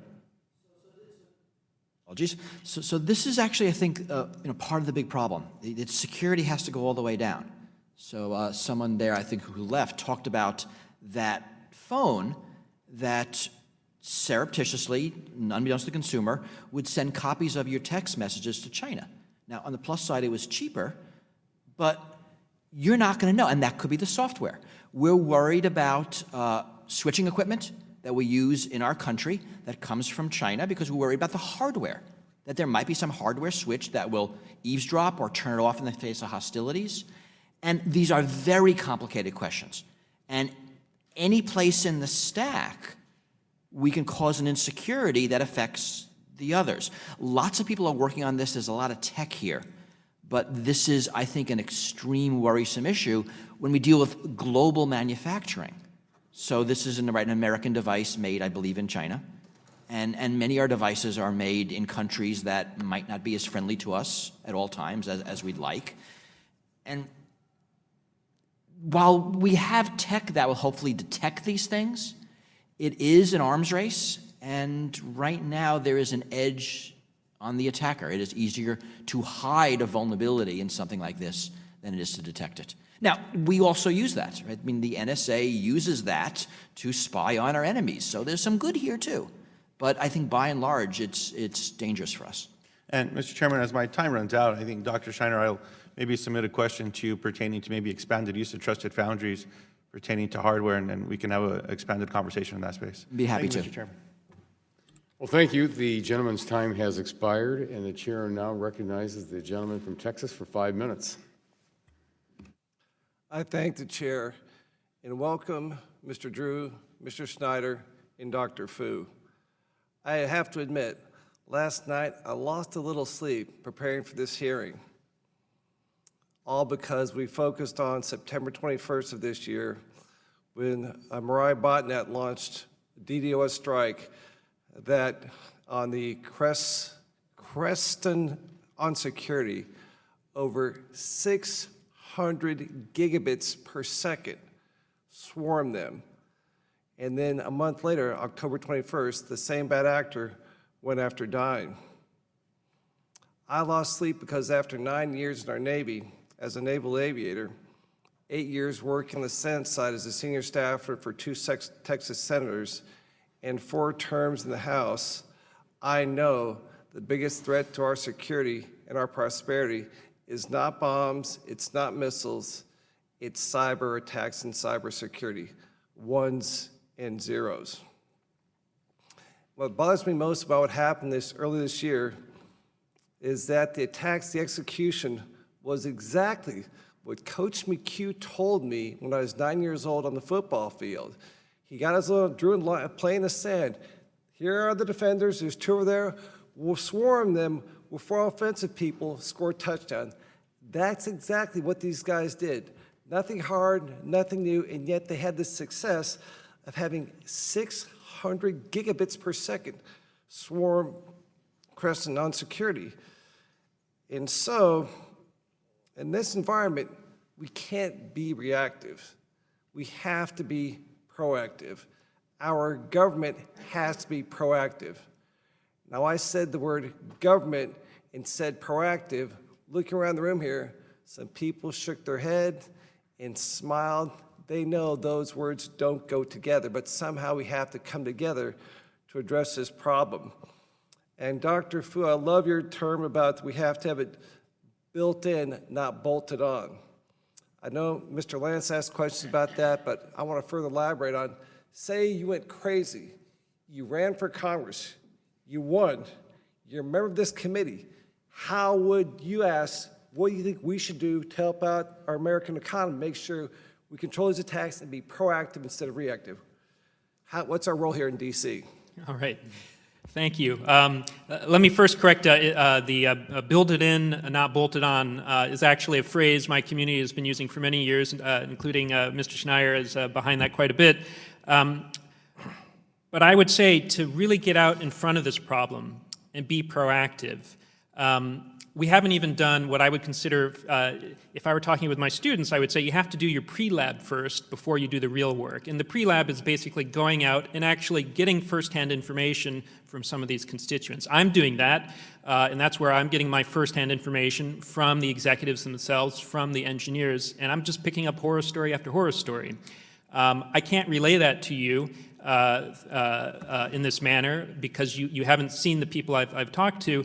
I think that needs to happen. I think there needs to be some congressional visits to these sites. I think they need to go to the universities. I think they need to see where the struggles are happening. What are the barriers? I believe that likely after you see the same problems that I'm seeing, you're probably going to start thinking about we need to have incentive systems built in economically.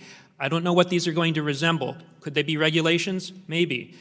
Could they be more financial incentives or financial penalties? Maybe. Is it more about corporate liability? Perhaps.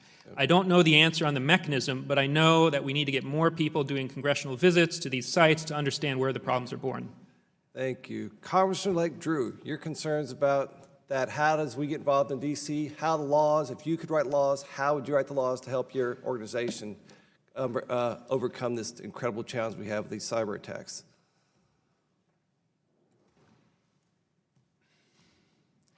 I believe, I agree entirely with regards to us having the right incentives to make sure that whether I'm a business buying technology or whether I'm a consumer buying technology, that we have the right incentives, whether they're economic, liability, or regulation. I completely agree with that mindset. And I do think that there's a significant number of existing frameworks with regards to each of those ideals around health, safety, convenience, and use with regards to these threats as well as with regards to these technologies. And very quickly, Congressman Schneider, your comments about how would you approach this from a federal government role? So I think you have a serious problem here, and I think we have it in a lot of areas, that we're now at the point where the speed of technology exceeds the speed of law. And that's probably changed in the past decade or so. It used to be laws could lead technology, and now it's reverse. And so we need to figure out a regulatory structure, an incentive structure, liability structure that's technologically invariant, that we can't focus on technology and rely on them, but focus on people and incentives because that's what's invariant. Technology will change. And you're right, these DDoS attacks are kindergarten stuff. It's basic, it's not sophisticated, and yet highly effective. The sophisticated stuff is worse. Yes, sir. Thank you. I yield back the balance of my time. Well, thank you very much. The gentleman yields back, and the chair now recognizes for 5 minutes the gentleman from Ohio.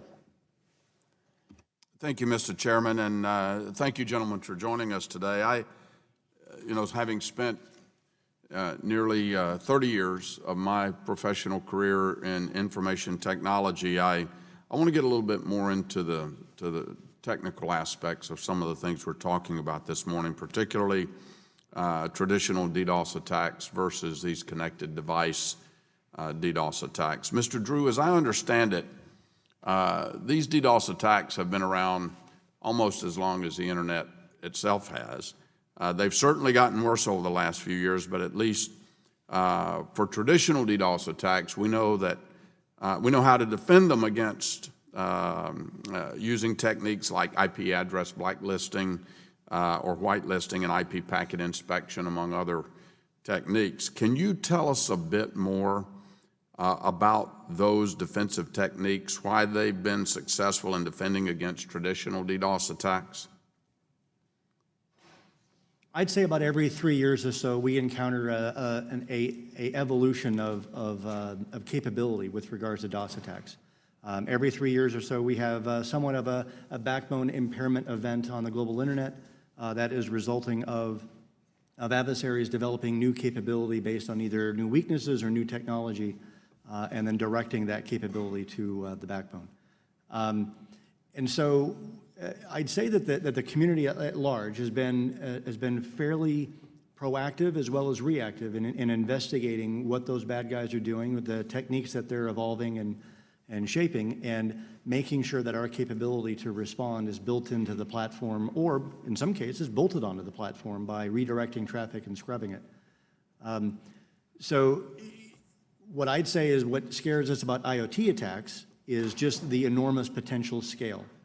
Whereas, the typical botnet that's involved in these attacks over the past handful of years to up to a decade has been in the tens of thousands. We now have the potential of devices in the millions. And network capability for filtering and scrubbing is not scaled at that sort of a factor. So it's something that we're taking with great notice and great pause to make sure that we can invest in our capability and technology to prepare for that. Is it safe to say that the majority of these defensive techniques have worked because they target the way that traditional DDoS attacks use spoofing and amplification? I'd say that with regards to what the traffic looks like itself, meaning how that traffic is executed upon the victim, there's been slight evolutions in the way that traffic looks, but for the most part, the definition of that has an upper and lower control limit that is fairly well understood. And so the technology is geared to be able to operate within that sort of control parameter. It's really the big issue is the scale in which that the devices are coming at that victim and being able to launch those sorts of attacks. Okay.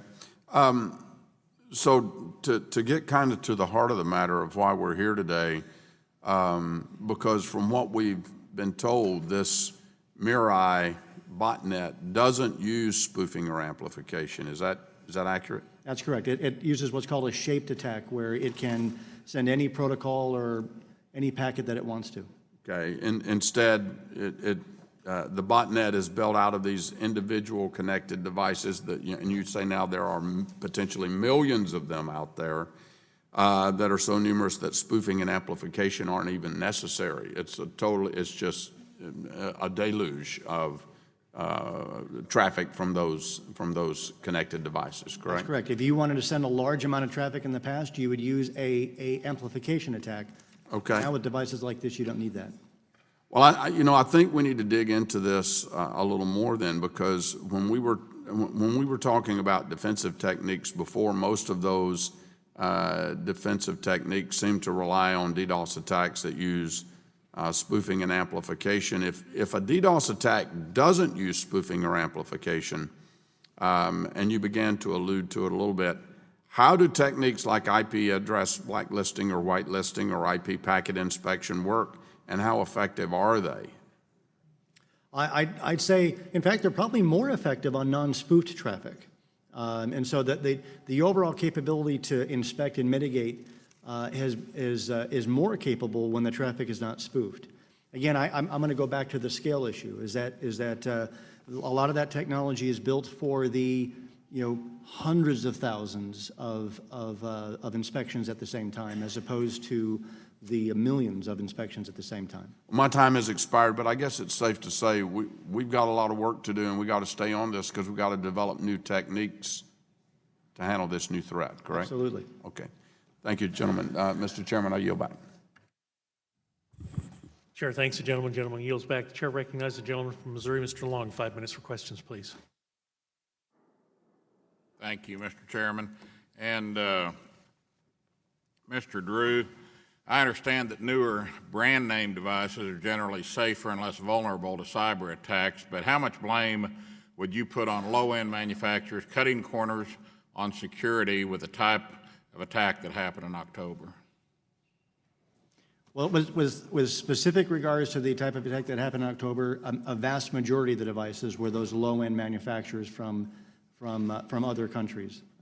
We spoke to a vast majority of those vendors. Those vendors had not really contemplated the idea that their devices could be used in that sort of fashion. Some were mortified and were trying to wrap their head around how they could deploy cybersecurity.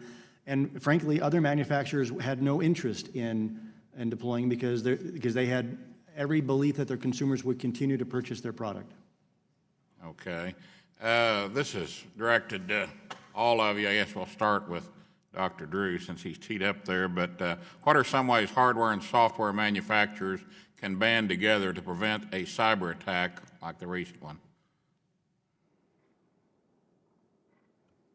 So I would say... We won't start with Dr. Drew. Oh. No, that's fine. I would just... Okay. Were you referring to me? I'm sorry. He's Dr. Fu. I'm Mr. Drew. Okay, I'm sorry. Okay, but together we're interdisciplinary, and I would say the key point here is interdisciplinarianism for the hardware and the software. There's a good function follows form, and if you look at the educational system, you'll see that the people trained on hardware and the people trained on software don't actually have sort of the closest cultures in terms of education. I think it's going to be very important to educate people in a way that brings hardware and software together, because otherwise you're not going to have the workforce that's going to be skilled and trained to be able to solve these problems. So that's certainly something I'm trying to do personally, is when I train students, I train them in both hardware and software, because you just can't abstract it away anymore. Dr. Schneier? So I think this is a particular challenge. Mister, I'm sorry, I've got 2 minutes. I can't see this angle with my glass. I need new glasses or a different angle, I guess. There you go. I think there's a particular challenge because engineering operates in silos. The companies that made those DVRs got a chip with software on it.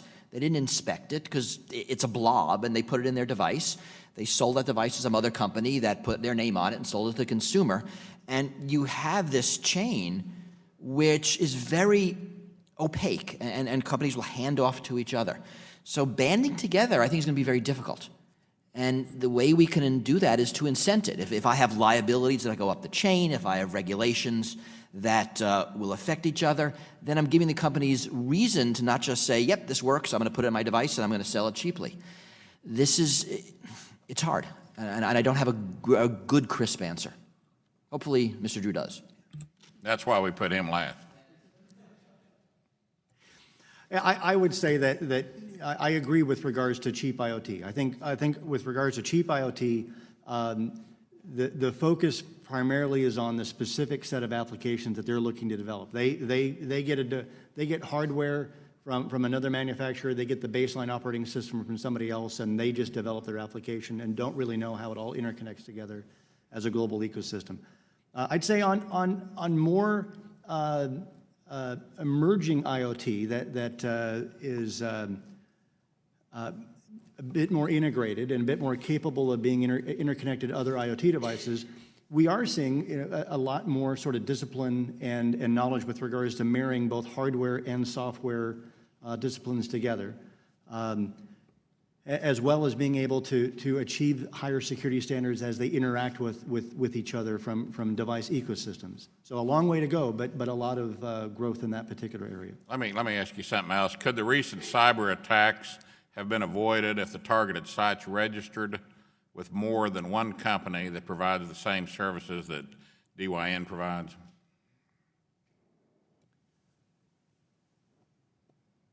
Presumably, yes. What we did see, though, on the Dyn attack is that a number of the domains that were targeted, they fell back to another authoritative server, and the bad guy detected that and then launched an attack against that other authoritative server. So, in this case, the bad guy was following specific victims and reacting to them as they mitigated and moved. Okay, yeah, I heard you say that earlier in the opening, I think. Dr. Fu, how's that? Is that okay? Dr. Fu, to what extent did default passwords play a role in these recent cyber attacks we've been discussing today? So default passwords played a key role because it was the entry point to take over this army of unwitting agents to attack Dyn. Default passwords are everywhere. In my testimony, I provided a graphic of default passwords from medical devices. There's nothing stopping the same attack from happening to another industry, other IoT products. Default passwords are a big problem. The fact that we're even relying on passwords at all is a big problem. Okay, thank you all. My time's expired, and I yield back. Gentleman yields back. Chair, thanks. Gentleman, Chair recognizes the gentleman from Florida, Mr. Bilirakis. 5 minutes for questions, please.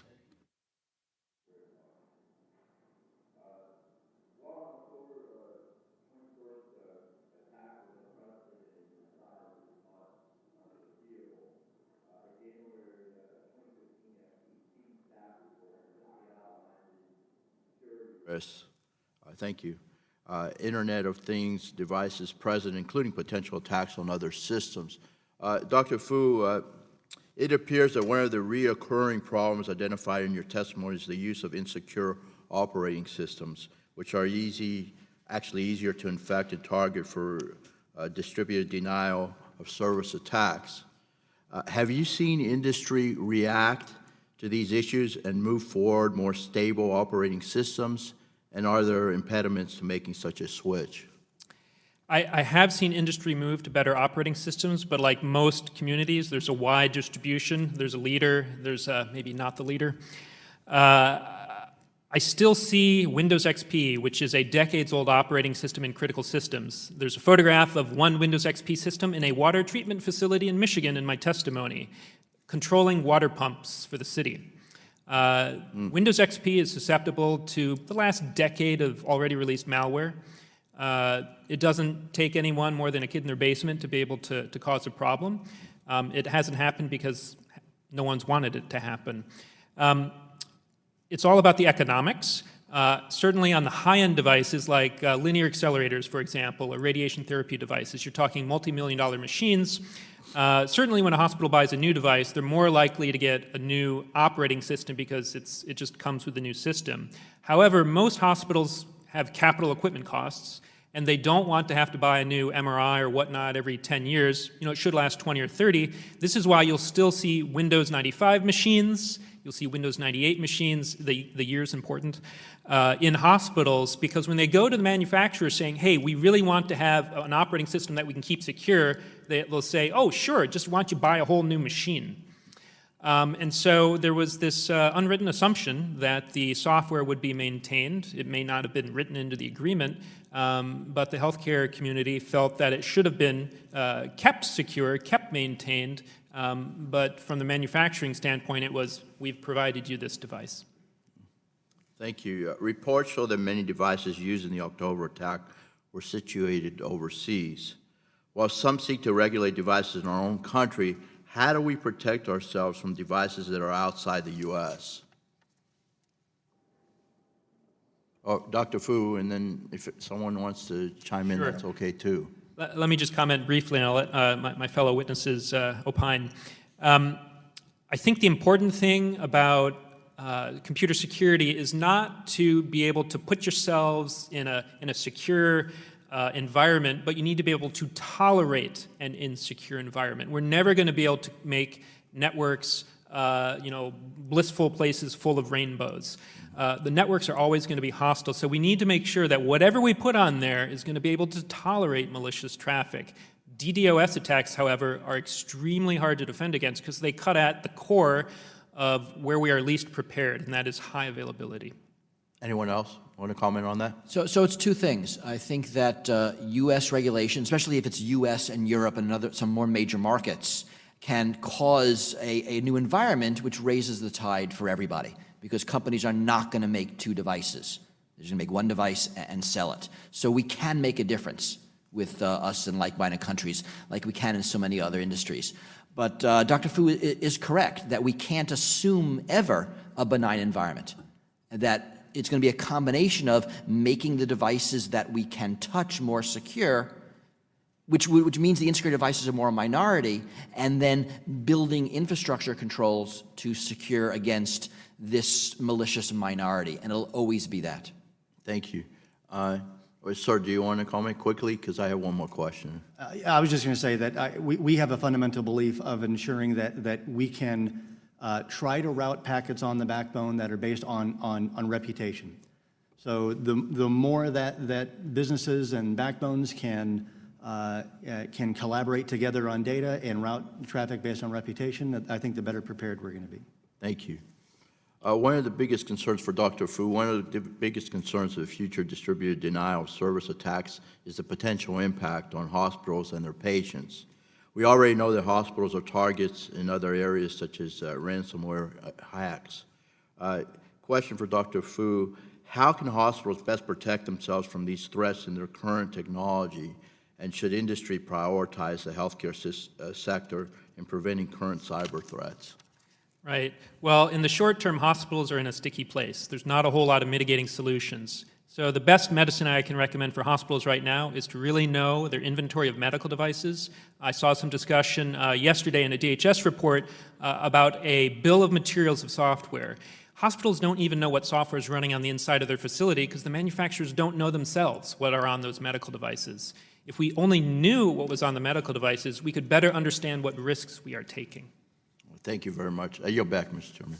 Appreciate it. Chair thanks the gentleman. Gentleman yields back. Chair recognizes the gentlelady from Indiana, Ms. Brooks. 5 minutes for your question. Thank you. I'm going to follow up, Dr. Fu, and if you would explain a bit more about what so your concern is that the devices that are being used actually in the hospitals are not aware of what is on those devices, and so what kind of mechanism should we have so that hospital systems are fully aware of what's in their hospital? Right. So let me just frame the context. So hospitals want to make sure that they have a continuity of operations of their clinical workflow, so they don't have to shut down like the MedStar system shut down in this area for several days. And so the problem is when you don't know what your assets are, how are you going to protect that? If you don't know what ports are open, the manufacturers, they're not, I would say, willfully causing harm as far as I know, but they're simply not providing enough information so that the hospital staff can do their jobs to assure the continuity of their clinical facilities. So providing a bill of materials of what software comes on a device when it enters a hospital, it won't completely solve the problem, but it's going to really help because you can't do step 2 until you do step 1. You have to know your assets, you have to know your inventory before you can effectively control security mitigation controls. And so while that has obviously life-saving or life-ending implications, what other sectors are you most concerned about, and this is for the panel, that, you know, the sector integration, so to speak, of devices within maybe the system is not known?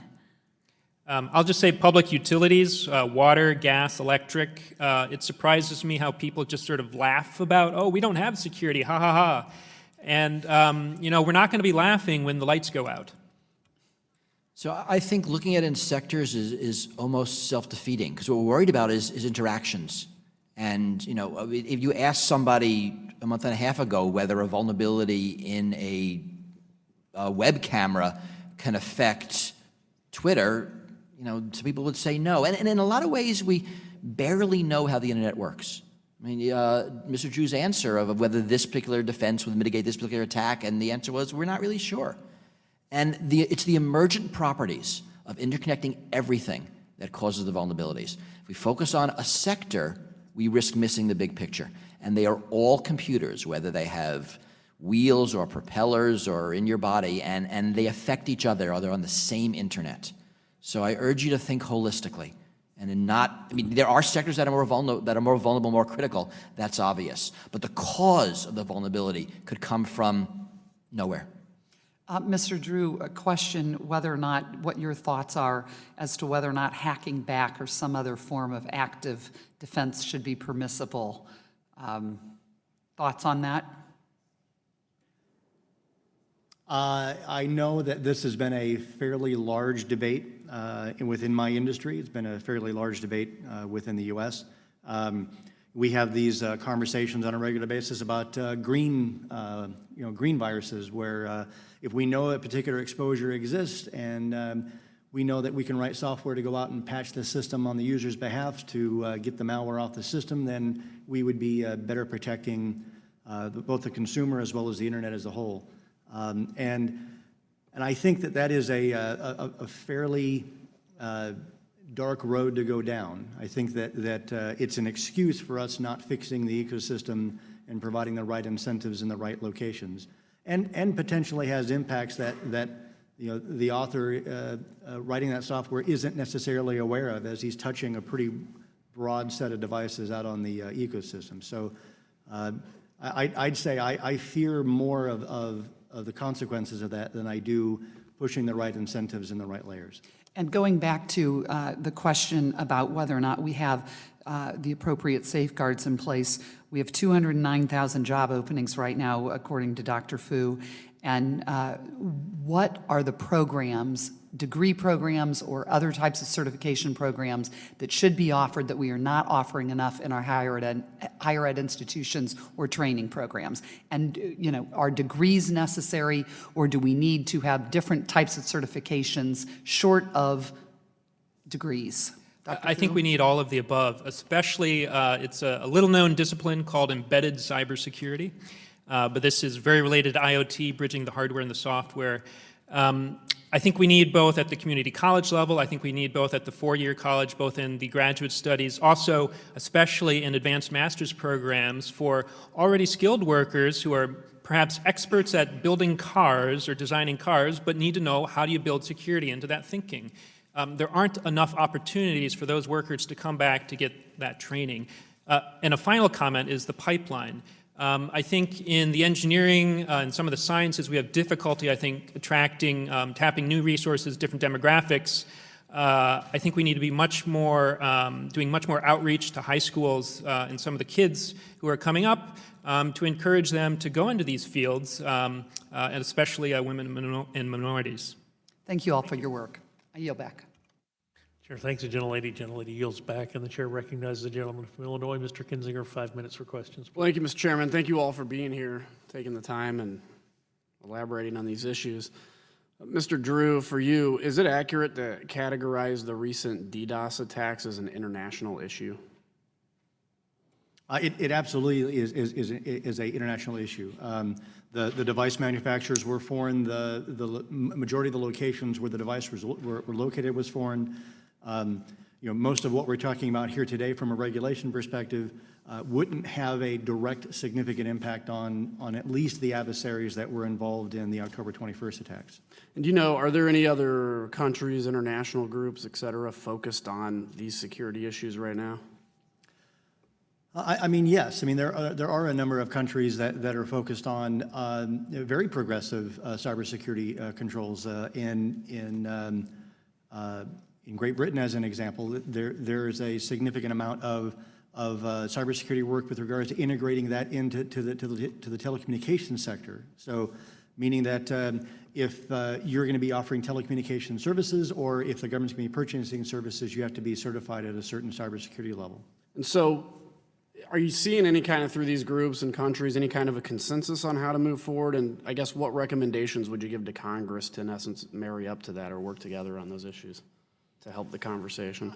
I'm going to go back to one of my original points, which is I do believe that we are missing defined standards in this space that we can get some adoption around, that we can get some pressure focused on, and we can change buying and investment patterns. I think that by setting those standards and by setting them by both domestic and international groups, whether it's NIST or ISO, setting these standards so that you can force buying behaviors of both consumers as well as businesses, I think is going to be a major step forward. A lot of reports are indicating, as we've discussed, a staggering increase in the number of connected devices over the next few years. It's a number we heard today, anywhere between 20 and 50 billion devices, which is unreal. What do you think policymakers and stakeholders should think about in general regarding cybersecurity and their connection moving forward? What would be kind of a takeaway you'd want us to leave with? I think innovation is progressing faster than discipline. And what tends to happen is we go on a biorhythm of a lack of discipline causing significant unintended and unforeseen consequences. Our ability to adapt and respond to those is the thing that's going to keep that infrastructure protected, and as well as continue to evolve it. So I think that the average CSO has to manage 75 separate security vendors, and that is to bolt on security controls for products and services that they are purchasing. And when we get one of those dials wrong, there are some significant consequences as a result. And so focusing on making sure that pre-market controls are placed in that infrastructure is going to be a significant adaptable win for us. Dr. Fu, Congressman Long brought up the issue of default passwords, and you stated that we should get away from passwords altogether. Can you elaborate on that? Right. So passwords is just intrinsically insecure. We're human. We write them down. We choose poorly. So pretty much any password system is going to encourage unwise security behavior. There are some technologies out there. There's one company in Ann Arbor, for instance, Duo, that does something called two-factor authentication, where you have, for instance, a mobile phone in addition to a password. But at the heart of it, we need to figure out other ways, and I'm going to defer to the other witnesses for suggestions on that, but I just feel we really need to retire passwords. We need to kill those off, because these are going to be bringing down our most sensitive systems. Yeah, do any of y'all want to elaborate on that at all? So I largely agree. I mean, there's always be a role for passwords. There will be low security devices, applications, low amounts, latency times when you need to secure for a short amount of time. But in general, passwords have outlived their usefulness. And there are other technologies. You can secure your Gmail account now with a code that comes to your phone as a second factor. Right, I can secure this with my fingerprint. There are many other systems that give us more robust authentication. And I think that would go a long way in a lot of our systems to help secure them. Because we're talking about two different ways to break into things. We're talking about vulnerabilities, which are exploited. We're talking about bad user practice, which is also exploited. If I can get rid of one of them, or at least reduce it, I'm going to go a long way to make things better. Okay, great. Well, I'm out of time, and thank you all for your time, and I'll yield back. Chair, thanks. The gentleman yields back. The chair would recognize Mr. McNerney for the purposes of follow-up question. Well, I thank the chair for an opportunity to ask another question. This one is a little philosophical, so I hope you don't mind. Mr. Schneier, you mentioned that the attacks are easier than defense on this complex system. And making more complexity opens up new vulnerabilities. But biological systems work in the other way. They build complexity in order to defend themselves. Is there some kind of parallel we can learn from on this? And so in the past decade or so, there's been a lot of research on sort of moving the biological metaphors of security into IT. And there are some lessons and there are some things that don't work. Right? Biological systems tend to sacrifice the individual to save the species, which is kind of not something we want to think about in IT or even in our society. But yes, there are ways of thinking about a security immune system, but the complexity of a biological system is complexity that's constrained. So for example, we all have a different genome, and that gives us a resistance, our species, against a disease. And you might be able to do that with an operating system, but it's not going to be 2 or 3, it's going to be billions of different operating systems, which is suddenly much more expensive by orders and orders of magnitude. So a lot of the lessons don't apply, some do, and the researchers are trying to learn from them. And that is kind of the new cool way of thinking, and I think there's a lot of value there. But still, complexity, unintended consequences, interconnections, the attack surface, the enormous attack surface we're talking about, makes it so that in at least the foreseeable future, attack will have the advantage. My guess is there will be some fundamental advances in security, which will give us, maybe not in our lifetimes, but eventually, a defensive advantage, but no time soon. All right, thank you. Mr. Chairman, I'll yield back. Thank you. And Mr. Schneider, just recognize myself for a follow-up question. You had mentioned along this line, and then you had mentioned in I think, response to an earlier question about the autonomous vehicles. And yes, yesterday in our Commerce, Manufacturing, and Trade Subcommittee, we did have a hearing on autonomous vehicles. So particular vulnerabilities or places where the focus should be as that autonomous vehicles, self-driving vehicles develop as a separate entity? So I think it's a really interesting test bed for what we're thinking about. And I don't know how much detail you went into on the vulnerabilities, but what we learn is the vulnerabilities are surprising. There's one attack that used the DVD player as a way to inject malware into the car that controlled the engine. Now, that shouldn't be possible, but surprise.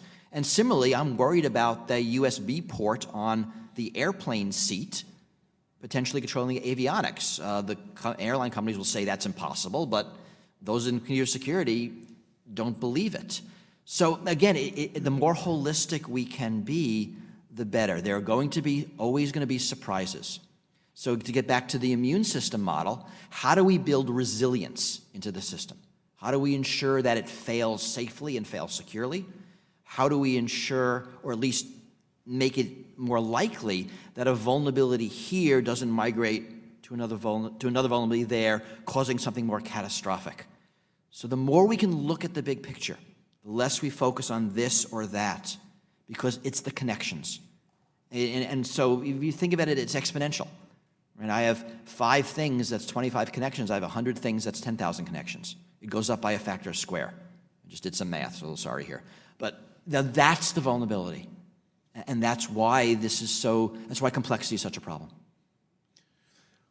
Well, I mean, I posed a question earlier, and really this is for any of the 3 of you who wish to answer. The question of thinking like a criminal, but we're still playing checkers and they're playing 3-dimensional chess, or perhaps a multifactorial level of 3-dimensional chess. So what are the things that keep you all up at night? What are the things that you've wondered about? I would say the best advancement in the security space for us, as an example, is behavior analytics. It's being able to monitor the network, monitor the enterprise, monitor our infrastructure, and look for behavior that we've never seen before to determine whether or not that's unauthorized traffic or not. But no matter what, that technology is based on a compromise already having occurred, a bad guy already being in the network. And so our ability to be more proactive, our ability to get ahead of that attack and predict those attacks before they occur and change the technology before they can be exploited, that's where we need to migrate. I worry about catastrophic risk. The Dyn attack is interesting. It was one person had the expertise to figure out how to do it. He encapsulated his expertise in software, and now anybody can do it. So it's unlike my home, where I only have to worry about the burglars whom driving to my home is worth the bother. And there's some bell curve of burglar quality, and the average burglar is what I care about. On the internet, it is the most sophisticated attacker I care about, anywhere in the world, because of the way computers encapsulate expertise into software. Dr. Fu? I worry about something a little more human, and that's sort of bureaucracies. I worry about the inability to change. I worry about being stuck saying, well, we've never done it that way before. I worry about saying things like, well, that's unprecedented. Well, the Internet of Things is unprecedented, and so there are going to have to be some changes. So I do worry that we won't have the strength and resolve to do it. It will take some guts, I think, but this is foresight.